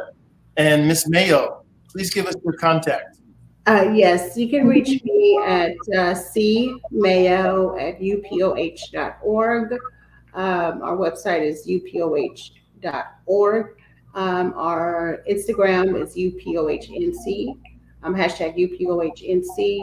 Our Facebook is UPOH, United Providers of Health on Facebook.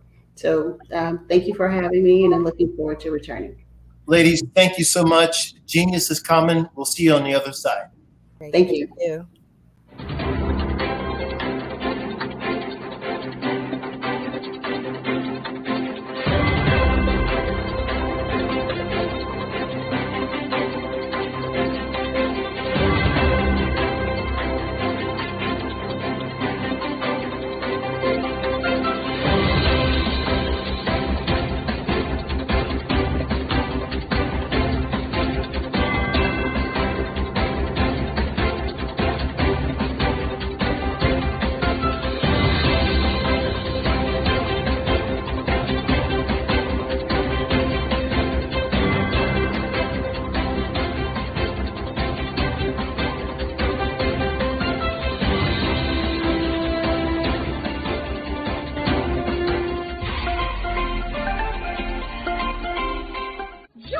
Dr. Eric Kelly III and a host of phenomenal speakers from all around the globe for this 7-day virtual event that you don't want to miss.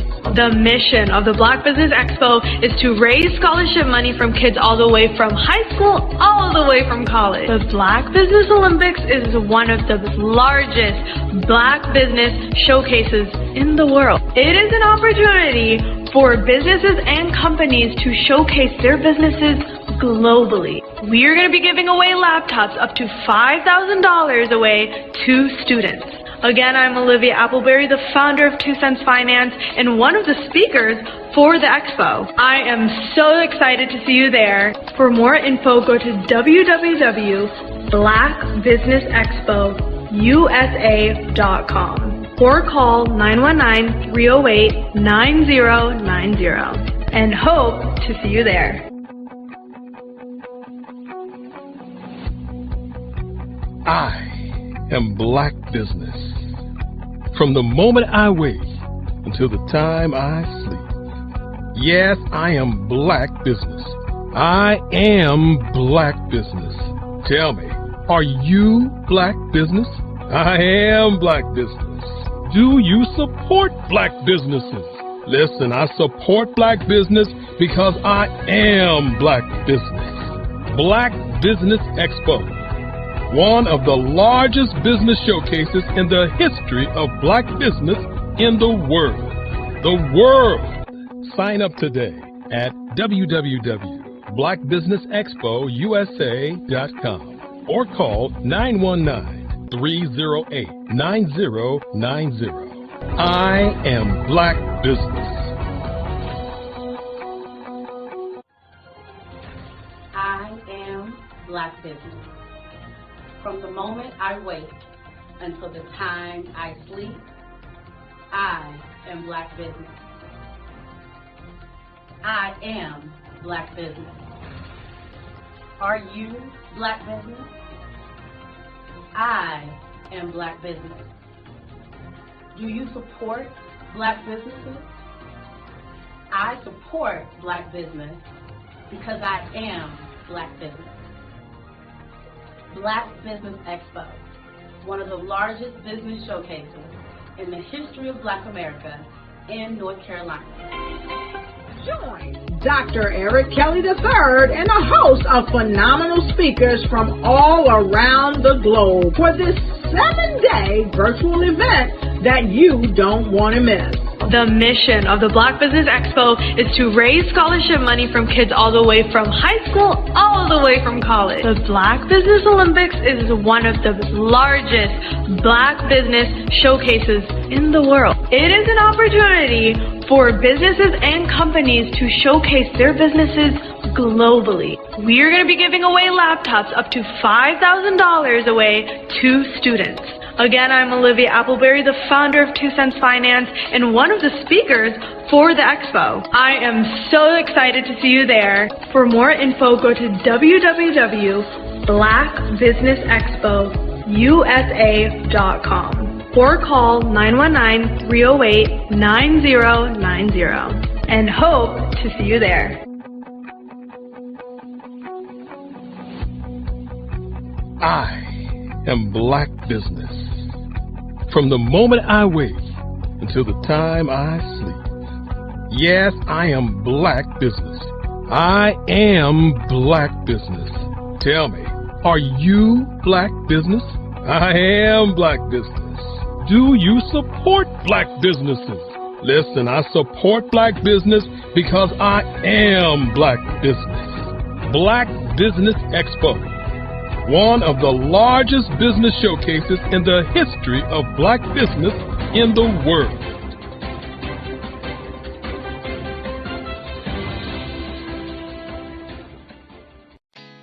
Did you know women represent just 3% of Fortune 500 CEOs and less than 15% of corporate executives at top companies worldwide? Have you wondered what the secrets are to getting into the top ranks, whether in the private or public sector? Do you want to figure out how to stop being held back in your career or passed over for promotion? Then you're in the right place. Hi, I'm Dr. Madeline Ann Lewis, President and CEO of the Executive Women's Success Institute. I have decades of experience in the military, the federal government, and corporate America. And my mission is to help women succeed and tap into their full potential. I want to reach 1 million plus women around the world to become the leaders they are meant to be. So if you want to move into a management or executive level position, or maybe you are a female veteran transitioning out of the military into business entrepreneurship, then reach out to the Executive Women's Success Institute at 301-693-3284. Let us get you on the fast track to success.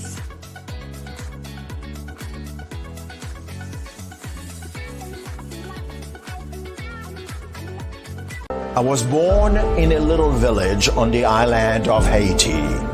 Many deadly diseases pounded me. It is as if they were on a mission to end my existence on this earth. I refused to give up. In 1983, I left Haiti and came to the United States of America. And I came with $5, 2 shirts. I didn't speak any English. I came to Atlanta. I got a job. I was a doorman. I was a doorman with a dream. What I used to come on stage. I'd rehearse this moment that I'm standing in front of you. That's the power of a dream. Maybe today is the day you begin acting as if you already have it. And then step out with full force. Take a risk. No condition is permanent. Don't let your situation distract you. You are chosen. You are called. You are born for a purpose in this life.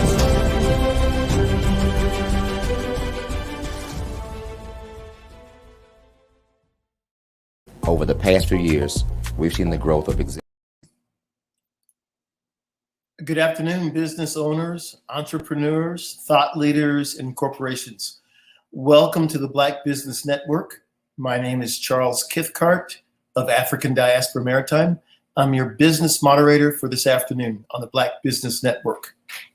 The Black Business Network is a 24-hour business network showcasing Black businesses, business owners, entrepreneurs, and thought leaders worldwide. We have speakers from North Carolina, London, Singapore, Africa, Japan, and cities all over the United States. The Black Business Network is a global community sharing its business knowledge to empower, inspire, and educate businesses about business. This afternoon, we will be speaking with Crystal L. Gunn. She's a visionary financial strategist dedicated to liberating the Pan-African community from the shackles of financial bondage. With over 2 decades of experience, she's transformed countless lives. With a bachelor's degree of business administration from Michigan State University, Crystal's career commenced in mortgage banking and management. But she soon ventured into public speaking, authoring, coaching, and activism. As the founder and CEO of the Amazing Woman Network, Crystal spearheads a social enterprise focused on reclaiming personal power through the mind, body, and spirit. She also serves as the president of AWAN Cares, a nonprofit with several transformative programs that address critical social issues, and president of the United Community Solutions, which is dedicated to strengthening, stabilizing, revitalizing, and rebuilding communities, transforming them into thriving centers of opportunity. In her role as the host of the Amazing Women Speak podcast, Crystal provides inspiring and uplifting conversations for Black women worldwide, fostering a sense of empowerment and unity. Additionally, Crystal embraces the responsibilities as chairman of the Detroit Black Chamber of Commerce, passionately advocating for Black businesses and propelling them forward to success. Her people-first approach is epitomized by the words of a baseball legend, Jackie Robinson: "A life is not important except on the impact it has on other lives." Crystal's unwavering beliefs and transformative impact have garnered her recognition, including the prestigious 2023 Presidential Lifetime Achievement Award, solidifying her legacy as a catalyst for positive change and empowerment. Ladies and gentlemen, Crystal Gunn. Hello there, Crystal. Hello there. That's quite a life you've been living. It is. Well, we're gonna give you the floor here, and we are waiting and inspired to hear from you. And genius is coming. We'll see you on the other side. Thank you. Great day, great people. I'm Crystal L. Gunn, again, financial strategist, speaker, author, coach, CEO, and amazing woman. I bring you greetings from Detroit, Michigan. And so thank you all for being here today. And I'm truly honored to bring a word to my people all over the world regarding a crucial conversation that not only affects our economy, but the lives and aspirations of countless individuals and communities across the globe.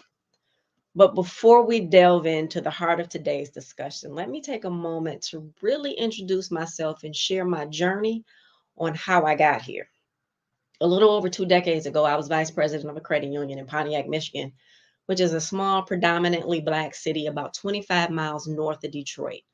I was the only Black vice president in the entire Oakland County chapter of credit unions, so I was often the only Black face in the room. From there, I got married, and my husband and I started a mortgage company, had a beautiful baby girl, and we got divorced 5 years later. I still ran the mortgage company until it just wasn't working. And then I opened a tax franchise, and it was a mess. But I learned a lot. And I see now that it was part of my journey. But back then, I had no idea for what I was being prepared. And after that, I did another business with a friend. And in 1 year, we grossed under $1 million, but the industry was so volatile, and we closed it after about 18 months in business. From there, I was lost, depressed, and didn't know what to do. And I was having dinner with a friend of mine, and I was in full pity party mode. And he listened contently. And when I was done, he looked me dead in my face and said, "Crystal, your story's not special." And I was taken aback. He said, everybody is either going through something, about to go through something, or just coming out of something. He said, you got knocked down, but that's not what defines you. What defines you is what you do now. And that was part of the problem. I had no idea what I was supposed to do. But he gave me some instructions, and I went home and I did as he instructed. I had a praise fest. thanked God for everything he had done for me, for everything he was about to do for me. And I asked him, what was I supposed to be doing?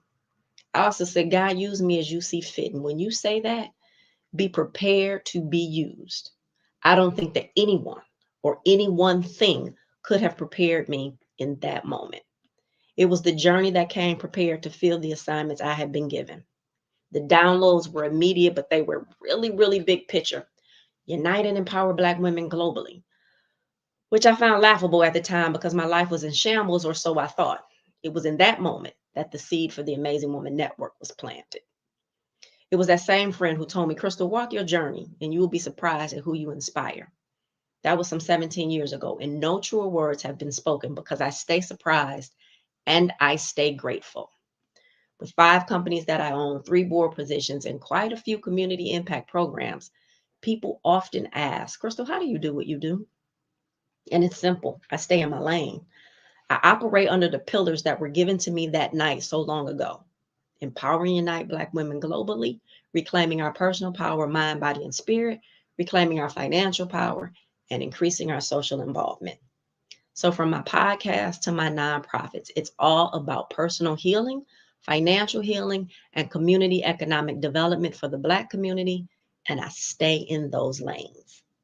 So as I go through and I talk today, there's a question that I want you to remember. What is your lane and how do you have greater impact in it? So let's just get started with some US statistics. There's 3.12 billion Black-owned businesses. They generate $206 billion in annual revenue. They support 3.56 million US jobs. Only 23% of employer firms are Black-owned. Black wealth in the US is 24,000 and white wealth is 7.8 times higher at 188,000. Access to capital is the biggest hurdle for Black businesses, and the Black unemployment rate is higher than all other nationalities in the US. And so you hear the same terms after year being tossed around, and promises made and solutions being created to help. Affordable housing, access to capital, diversity and inclusion, billions pledged, promises made, and feel-good gestures like statues and renaming ceremonies done. But we don't need another program. We don't need another promise, and we don't need another statue. But where do we go from here, Black people? Black business, the future, and what I call the Black CIA. Now, it's not that other CIA, but we need Black CIA. Collaboration, integration, and automation. Black folks have invented everything, designed everything, built everything, done everything, and yet too many of us are still just surviving. We trail in behind all nationalities in too many instances and industries. Our past trauma, where legitimate, is keeping us apart, keeping us from thriving, keeping us from operating in the greatness that was assigned to us. When I say us, I'm speaking about individuals and businesses. I'm speaking of us as a collective, as a force. No one is coming to help us thrive. We have to do it ourselves. We need to foster an environment where the growth of Black businesses is not merely an aspiration, but an expectation, where supporting Black business is the first, second, and third option. We have to build a nation inside of a nation, and our nation, this nation of Black people, is global. If we don't, there is no Black business in the future. Collaboration, integration, and automation. And with this comes domination. We must dominate in the industries in which Black people are the biggest users and consumers. We must also dominate in those industries that cannot be totally replaced by artificial intelligence. So we, as a collective, move from surviving to thriving for generations to come. It is our duty, and there is no option. Last year, I decided to build United Community Solutions. Well, I didn't decide to build it. I was pushed to build United Community Solutions, whose mission is to strengthen, stabilize, and revitalize low to moderate income opportunities through financial education and community economic development. We do this through my community impact program, which is based off of one thought process. A rising tide lifts all boats. When we go into a community, it's my goal to have positive, notable impact on over 70% of the Black residents and Black business owners in that community. We go to be that rising tide, and this is accomplished through collaboration, integration, and automation. So collaboration is defined as the action of working with someone to produce or create something. Business collaboration is the process of businesses working together to achieve a specific and shared goal. It can be a short-term or long-term arrangement connecting business entities. I knew when I started United Community Solutions, I didn't want to do all the things a community needs. And I also knew that there were other Black organizations serving these communities. So collaboration was going to be a key part of my business model. Collaboration for United Community Solutions looks like this. In one way, we collaborate with other Black businesses in the community who also serve the community. So when we go into a community, I'm looking for those other Black-owned organizations who do things United Community Solutions doesn't do. But we all know, all skin folk and kinfolk. So meetings with those business owners is crucial to determine if they are serving the community or using the community. And from there, working out MOUs to define what collaboration looks like between us. The second way is collaboration with other Black business owners to provide services to us or for us. For example, our workshops or sessions, we always provide refreshments. My initial preference is Black-owned businesses with locations in the community or Black businesses owned by community residents, but the physical location may be outside of the community. Should options not be available, I extend my reach to businesses in other communities we serve. And if there's still no options, I leverage businesses in the Detroit Black Chamber of Commerce. The third avenue of collaboration manifests within our small business training initiatives. We illuminate the potential for businesses of similar nature to unite, demonstrating how we can jointly undertake projects, events, and tasks that surpass their individual capacities. This allows for a mindset shift from viewing each other as competitors to recognizing the value of camaraderie and mutual support. They recognize that they now have allies. And the fourth avenue of collaboration involves the practice of bartering. We guide small businesses in the art of exchanging services with other businesses within the community. And so throughout this process, across all avenues, our approach encompasses not only discussion and instruction, but also the embodiment of collaboration through our actions. We actively demonstrate how this synergy operates, illustrating how business can leverage it to foster their own expansion. Countless opportunities exist for each of us to thrive, and collaboration stands as a conduit for business growth, subsequently enabling the employment of more Black residents from the community within your organization. Collaboration can be a powerful catalyst for business growth. And here are some other ways businesses can expand by collaborating with others.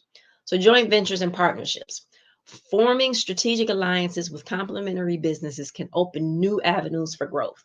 By pooling resources, expertise, and customer bases, businesses can tap into new markets and expand their reach. So as we're working in different communities, we're also building a bridge between those communities. It doesn't matter how far apart the business they are, because United Community Solution is the connector. We are the bridge.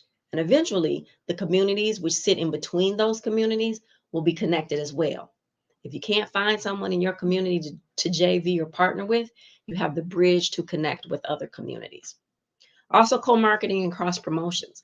Collaborating on marketing campaigns with other businesses can provide mutual benefits. Sharing audiences and leveraging each other's marketing channels can increase brand exposure and attract new customers. Supply chain collaboration. Businesses can collaborate with suppliers, distributors, and logistics partners to optimize their supply chain. Streamlining processes, reducing costs, and ensuring timely delivery can improve overall efficiency and customer satisfaction. Similar businesses can come together to order products collectively, which means they are purchasing now at reduced costs, which means bigger returns on investment, which means more revenue to grow the business. Innovation and R&D partnerships. Joining forces with other businesses for research and development can accelerate innovation. By sharing knowledge, technology, and resources, business can develop new products or services that cater to evolving market demands. And shared resources and cost sharing. Collaborating to share resources like office space, equipment, or even administrative services can lead to cost savings. This allows business to allocate more resources towards growth initiatives. There may be 3 companies and they all need an administrative assistant help, but the need isn't enough to warrant a full-time admin assistant. But these 3 businesses collectively can utilize one admin assistant, and of course, we will recruit that person from that same community. Remember, successful collaboration requires clear communication, aligned goals, mutual trust, and out-of-the-box thinking. When businesses synergize their strengths, they can create a win-win situation that drives growth and innovation. So now let's talk integration. So if you Google business integration, you will see a ton of definitions, but integration in its simplest form occurs when people separate people or things are brought together.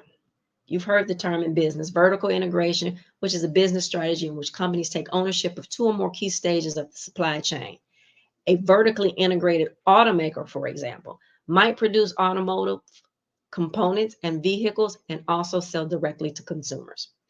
Horizontal integration is when a business grows by acquiring a similar company in their industry at that same point of the supply chain. When we think of the smaller and micro Black businesses, vertical and horizontal integration may not be financially possible, but there's a third way of these companies to benefit from integration, and I teach it and I call it JV or partnership integration. Consider 2 event planning firms. Individually, their resources or access to funding might be insufficient to acquire, for instance, a business specializing in tablecloth and chair cover rentals.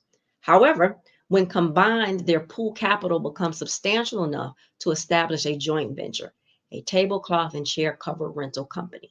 As time progresses, their accumulated funds allow them to either acquire or establish a manufacturing company to produce these products. Now they enter the market as suppliers to supply other companies tablecloth and chair cover for their businesses. This effort showcases an innovative approach to both horizontal and vertical integration. Above all, their deliberate approach involves actively seeking out Black-owned tablecloth and chair cover rental companies, extending assistance to those companies in building their operations, capturing market presence, and sharing knowledge about similar integration strategies. Each one, reach one, teach one. You become a rising tide through integration. Now let's talk automation, and more specifically tech and AI. So a couple months ago, the Detroit Black Chamber of Commerce had our annual State of Black Business event, and I had the pleasure of sitting on a panel with 3 brilliantly dope Black women. One of the panelists made a statement. She said, every Black business is a tech business. And so your product or service may not be technology, but if you have phones and computers, you're a tech business. Embracing technology is crucial. Black entrepreneurs must tap into the digital revolution, whether it's developing innovative apps, entering e-commerce, participating in the tech industry, or using technology for automation, allowing you to streamline processes, tasks, and increase revenue. When I was establishing United Community Solutions, I knew the pivotal role that technology needed to play within my business model. Given our focus on community service, our managers often need to operate directly within the community rather than from a conventional office space. I intentionally steered away from incurring expenses associated with traditional office setups. As a result, we lack an administrative assistant in a physical office. Instead, our operational model is profoundly reliant on technology, ranging from scheduling and phone communications to video calls, document uploads, reporting, and the utilization of a centralized database accessible to all staff members. Technology is of utmost significance for my company. There is, however, 2 sides to the tech coin. Side A offers opportunity to reduce overhead expenses by implementing automation and diverse technological solutions. Conversely, side B presents a distinct scenario. For startups or relatively young enterprises, incorporating automation might not necessarily entail workforce reduction. However, for well-established businesses, embracing automation could potentially result in staff layoffs. This is a crucial consideration, I believe, as you navigate the transition toward a more technology-driven approach. Moving to more automation may now give you an opportunity to consider integration, horizontal and or vertical, where it may not have been an option before. And please consider using staff who would be displaced due to the automation in your new companies so that their final destination isn't the unemployment line. Lastly, under automation, let's talk about AI, artificial intelligence. And as you integrate artificial intelligence in your business operations, it's imperative to revise and enhance your company's guidelines and procedures. This step is crucial to establish a comprehensive framework that delineates the acceptable and appropriate utilization of AI within your organization. A clear and well-defined set of guidelines ensures that all stakeholders understand the boundaries and possibilities associated with AI implementation. Updates should include how AI is integrated into decision-making processes, addressing potential ethical concerns, outlining data usage and privacy protocols, and establishing channels for regular evaluation and adaptation of AI-related policies. By consistently updating and communicating these guidelines, you not only promote transparency, but also foster a culture of responsible and effective AI deployment, ultimately aligning the technology with your company's broader objectives. This is also a great time to give thought to those AI-resistant industries, such as creative and culinary arts, counseling, training, and personalized services. As more non-Black owned businesses are sinking everything they have into tech, Black entrepreneurs can capitalize on these AI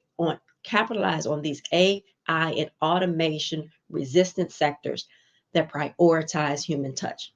This gives way for more possibilities of collaboration and integration. Part of the community economic development model of United Community Solutions is to help community residents, especially the younger generations, come together to start automation resistant businesses. I'm currently in the process of creating a comprehensive strategy for lawn and garden services, enlisting individuals from age 16 to 40 for a specific community. The strategy revolves around the creation of a company owned by the enlisted residents. This endeavor is more than just bringing a group of kids together for lawn mowing. It's about unifying diverse individuals and ages to collaboratively construct all facets of the business. This spans from determining the various roles and responsibilities, setting forth guidelines and protocols, to facilitating training in conjunction with seasoned industry experts. The emphasis lies on embedding principles of collaboration, integration, and automation right from the inception of the venture. The advantage rests in the fact that they possess a captive audience because their community is already acquainted with the initiative and harbors a vested interest in supporting the business concept that is not only community-based, but also Black-owned. Once operations commence and gain momentum, the scope expands to encompass engagement and cooperation with individuals from other communities served by United Community Solutions. The blueprint is replicated across other industries and that might be resistant to automation, creating a cycle of implementation and refinement. This approach enables the generation of new enterprises, fostering the expansion of existing ones, which in turn can provide employment opportunities for local residents. Through this initiative, we wield the power to affect transformative changes in the people's lives. In conclusion, remember, collective efforts birth real solutions. The future of Black business isn't a solitary voyage. It's a shared commitment to crafting an inclusive and prosperous world for generations to come. We must build the nation inside the nation. Through collaboration, integration, automation, and unyielding resolve, obstacles transmute into opportunities and illuminating the way to a brighter future. I leave you today the way I started, with questions. What is your lane? And using collaboration, integration, and automation, how do you update your plans to have greater impact in those lanes? Will you be the rising tide, lifting all boats in the communities in which you serve? Together, we can build a world where Black business thrive and have greater impact, allowing us to not only inspire, but secure our future generations. Thank you so much. I would love the opportunity to connect with you because we are better together, and I look forward to it. Thank you.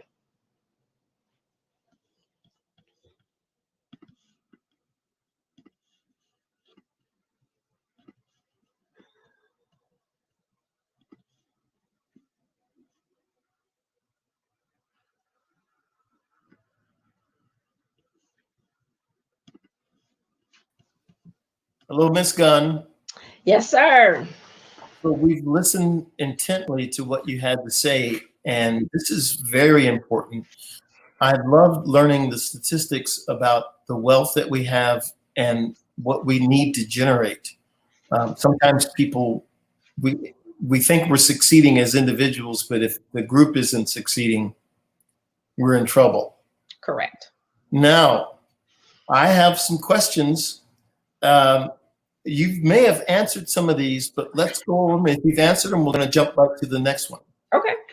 I think we know, but just generally, why did you start United Community Solutions? You know, sometimes we get lost in what we're supposed to be doing, and something has to serve as a reminder. And ironically enough, pre-pandemic, there were 3 of us, and we had formed United Community Solutions. Pandemic happened, and it just kind of went along the wayside. And last year, someone said to me, Crystal, you need to open your own agency. And I was like, no, I don't want to do that. And he says, no, I really want you to do that. And I want to connect you with someone down in Daytona Beach. And I said, okay. So I went to Daytona Beach, and we had this conversation, and which lasted like 6 hours. And 4 hours into that conversation, I said, you know what?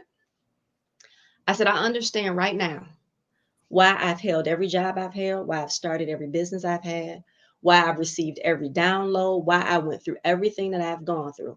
It was for what I'm supposed to do from this moment on. And Right. It was United Community Solutions. And then there's further confirmation, because I love how God in the universe works. He was taking me to the airport, and we had called someone who we didn't get in touch with while I was there. And he said, hey, give me, let me send you her number. And so he looks at his phone and he says, but I have 2 numbers for you. And I said, well, what's the other number? And as he read off the other number, I kind of sat back, and he said, well, what number is that? I said, that's the number to the mortgage company my husband and I had 20 years ago. I said, I've been in your phone for 20 years. So it was like further confirmation that, listen, you were given this thing to do. You forgot about it. And here's this reminder. So get back to the work of doing and building community. I love it. Yeah. I love it. Okay. So how easy or is it difficult for you to carry out the mission? So it's easy when I don't get in my own way. Because oftentimes we get in our own way. When I want something to happen quicker than it's supposed to happen, I'm also a firm believer in nothing happens until the exact moment that it's supposed to. But then I get in my way, and I want something to happen right now. And I have to sit back and I remind myself. So when I stay in that flow and knowing that this is what I'm supposed to be doing, and everything is going to happen at the exact moment to happen, it becomes easy. And so oftentimes we just get in our own way and make things harder. So as long as I can control that, it stays pretty easy and pretty consistent. Control the controllables. Right. Exactly. Right. And don't go crazy over things that are out of your realm. Exactly. All right. Now, what part of the UCS gives you your greatest joy? I think that would be seeing the impact on the individuals. Because when they get it, they get it. And whatever the it is for them, because the it is different for everybody. But when they get it and you see that light bulb go on for whatever it is, personal finance, personal, self-love, self-worth, self-care, or their business, when they get it and I can see that they get it, that gives me the greatest joy. Absolutely. Absolutely. What are some of the common challenges you face while trying to improve financial literacy and promote economic development in the community? Mindset. And I think probably every business owner can attest to that. It's mindset, changing the mindset so that they can flourish, right? Because we've been conditioned to accept less. We've been conditioned in the trauma and all of that. And so, when we can go in and work with somebody and they stay connected and you see that mindset shift, that's the good thing. But that is by far being able to change that mindset, because so often we think, one, we know it, so I don't need to show up to an event, right? Or they think I make good money, right? And yet over 70% of the people in the US are living paycheck to paycheck. Or there is that thing that I'm embarrassed because my situation isn't what it's supposed to be. And I always tell people, give yourself some grace and mercy. Sure. And you know what I mean? Or it's, I don't want to show up because I don't want people to think that I'm having financial troubles, when really you're coming to get more information to help take you to a next level. So it's those things. So being able to shift the mindset to get people to tap in and to stay connected, that really is probably the most challenging piece. Sure. And I think that when you gave out the statistics, it helps us to understand that we don't hold the wealth. We have money coming through, but we're not holding on to it. At all. At all. At all. So there's a lot of different ways to work on this. So the financial education to make it accessible and impactful to the community, as you reach out to them, does the light bulb go off, or does it need to be repeated? And how are you getting this out to them? Yeah, so the light bulb doesn't always go off the first time, but I'm big on encouragement. I'm big on, talking and speaking life into other people. So when they come, they recognize, one, that they're in a safe space, right? And they're getting the positive encouragement, and we laugh. And so it's not just this sterile, I'm speaking to somebody. We encourage the input from the people in the workshops, right? And then we make sure that they're accessible. So in my whole program, it's about going into a specific community and having impact in that community. Now, anybody from anywhere can come to a workshop, but we try to go in and have major impact in the community. So we do the workshops in areas in the community so that it's easy for them to get to. So, and again, just trying to make sure and drill down that how they got here. If they feel like they're failing financially, it's not their fault, right? Because we weren't taught these things, and we know that that was by design.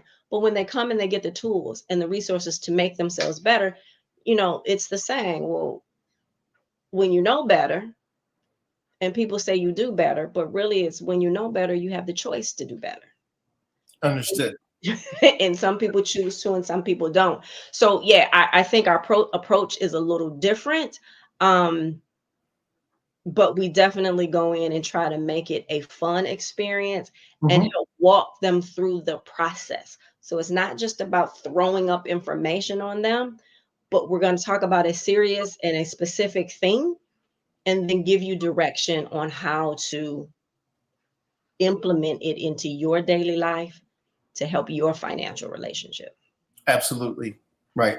It's customizable, given the fact that everybody's living under the same parameters. You own or you rent, so you're still paying out a mortgage, you're paying for utilities, you're paying for food, and it's the same thing.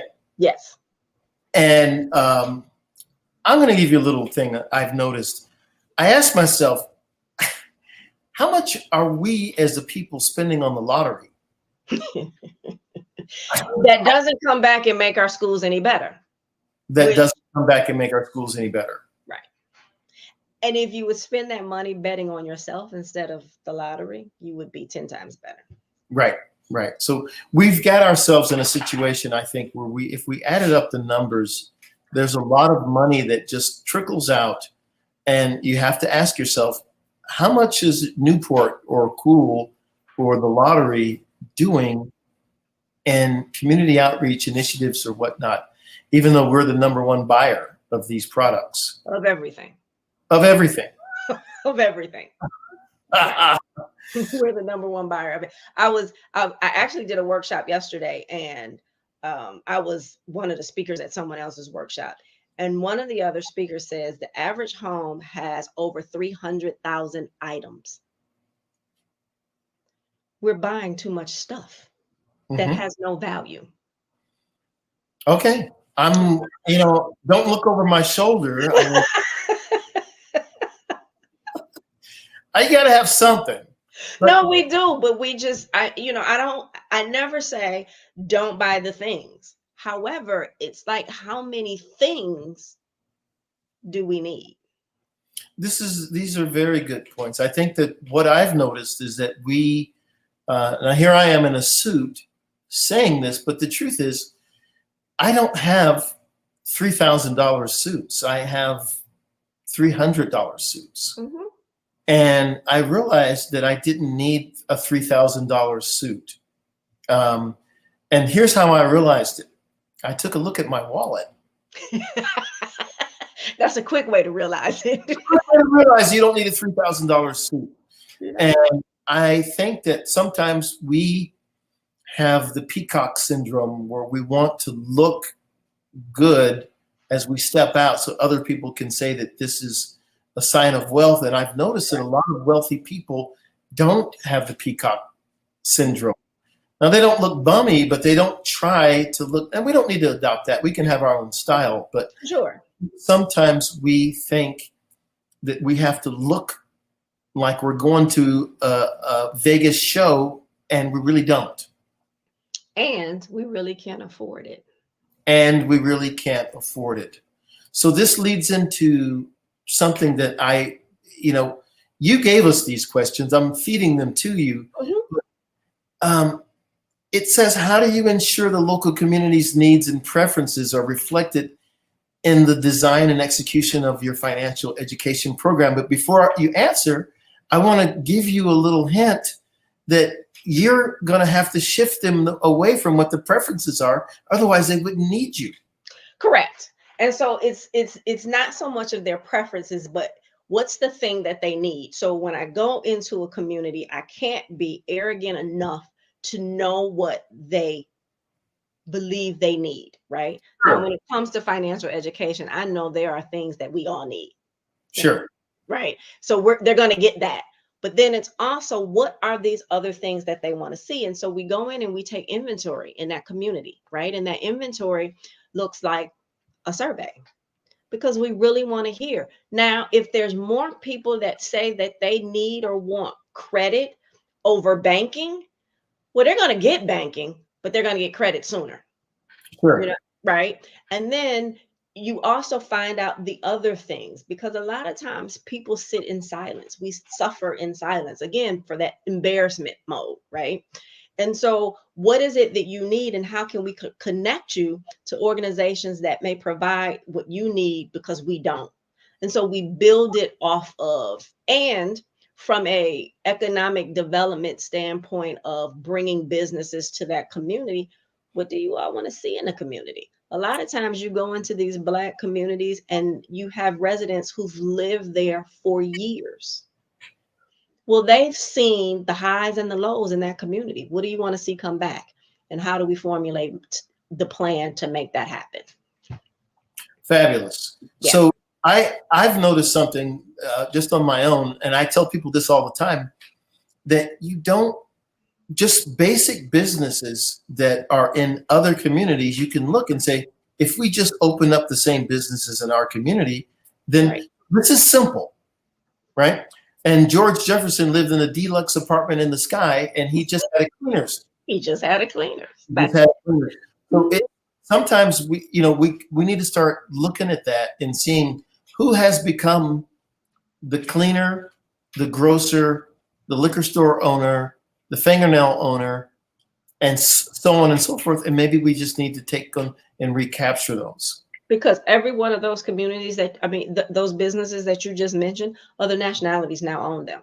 And they come into our community and take our dollars out of our community back to their own. So we are a wealth generator for everyone else. Except us. Except us. And we are targeted because everyone else knows that.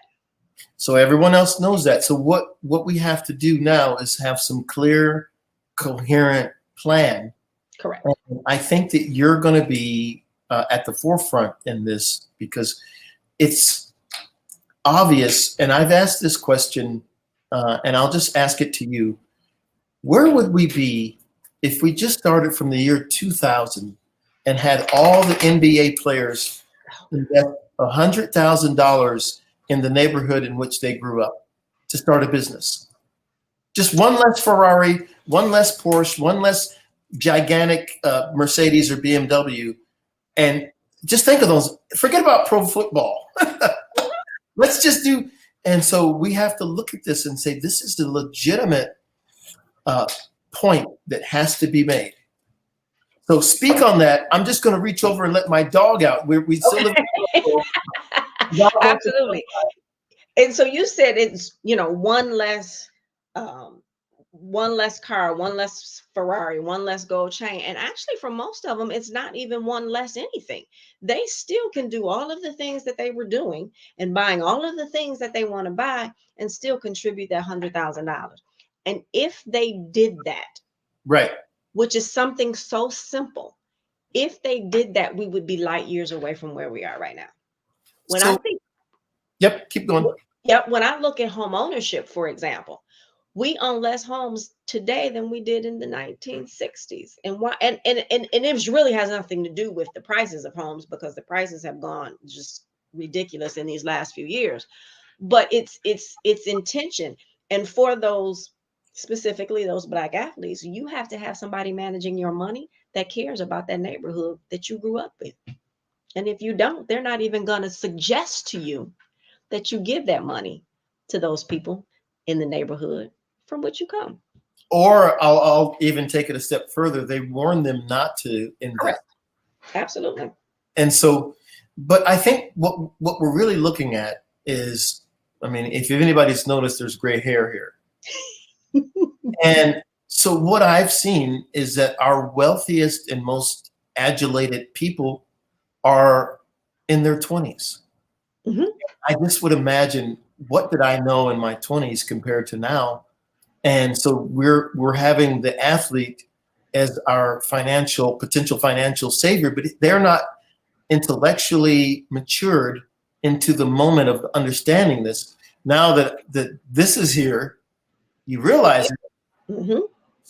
So now we've got to get. I appreciate the billionaires that have, the one gentleman paid the mortgage, the tuition. Mm-hmm. Right. Fabulous. But if you're sitting on $1 billion and you say, what about 300 million to start and 100,000 per business, and then that would do it right there. Boom. Mm-hmm. So it's a number situation. If we can understand these numbers. All right, let me see here. I'm gonna jump ahead. Okay. And how do you collaborate with other organizations or local stakeholders to foster economic development within the community? And having asked that, I'll let the dog back in. Okay.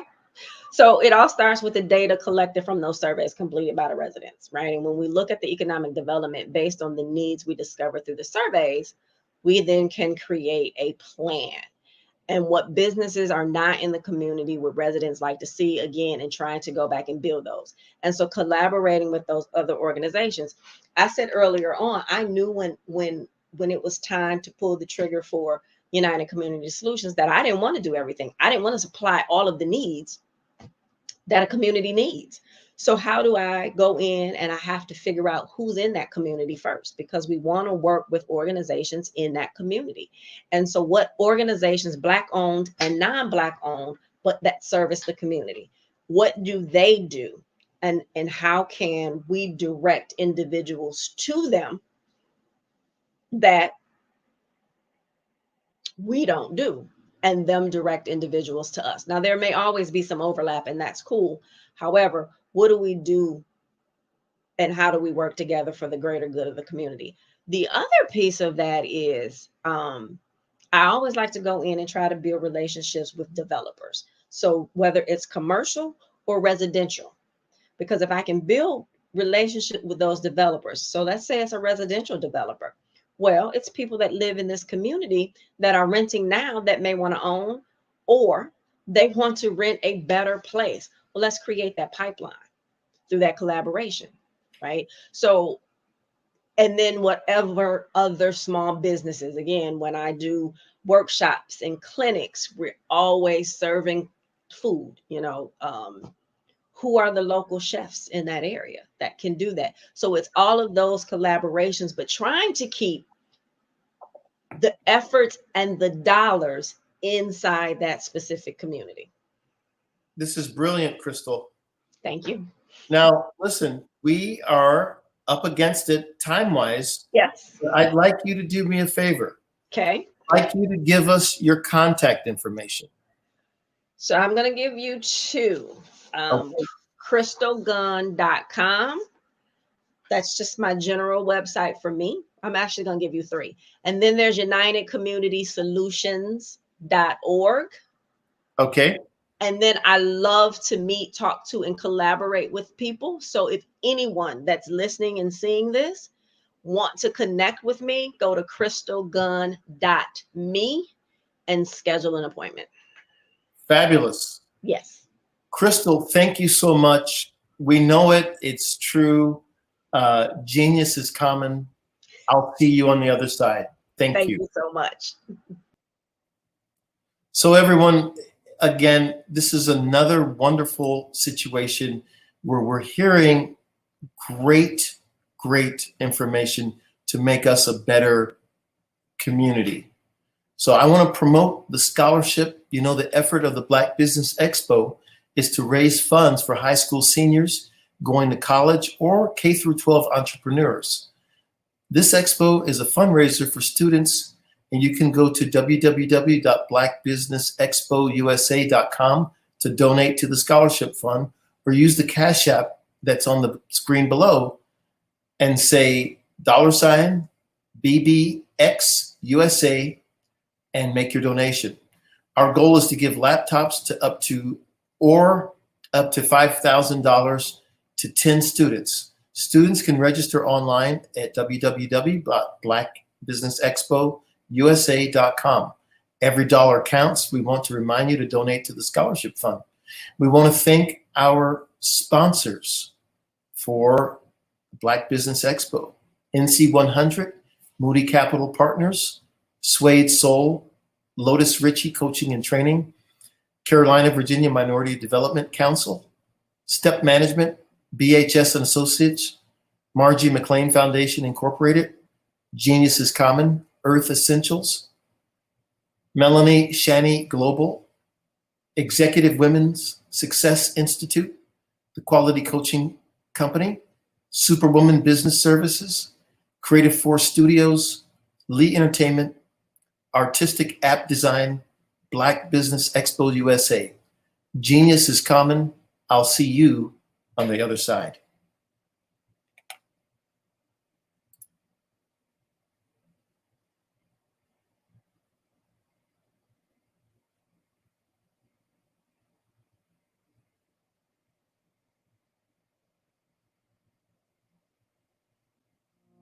Did you know that approximately 333.34 million businesses exist today, according to a report from 2021? And you may be one of those businesses, or maybe you're not in the business market yet, but you're aspiring to be a business owner.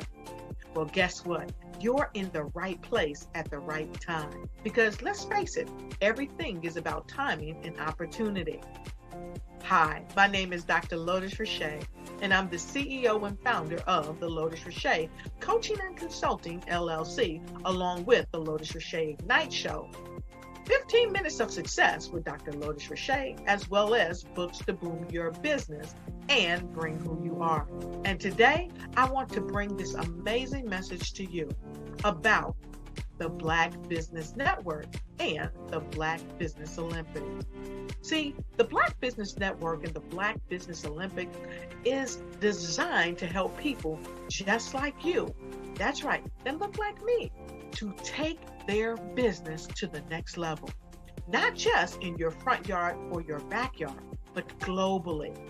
The Black Business Network and Black Business Olympics is designed not to just help you survive, but to help you thrive. So join us today as we come together with businesses all around the world to support our students, our children, our young teens, our young entrepreneurs. What we do is we come together to help raise funds for students who are aspiring to be business entrepreneurs, who are aspiring and who are thriving in college. We endow them with a wonderful opportunity to gain scholarship of either a laptop or several thousands of dollars. And we invite you to help be a contributor to this amazing opportunity to help someone that looks just like you. So join us today at our website,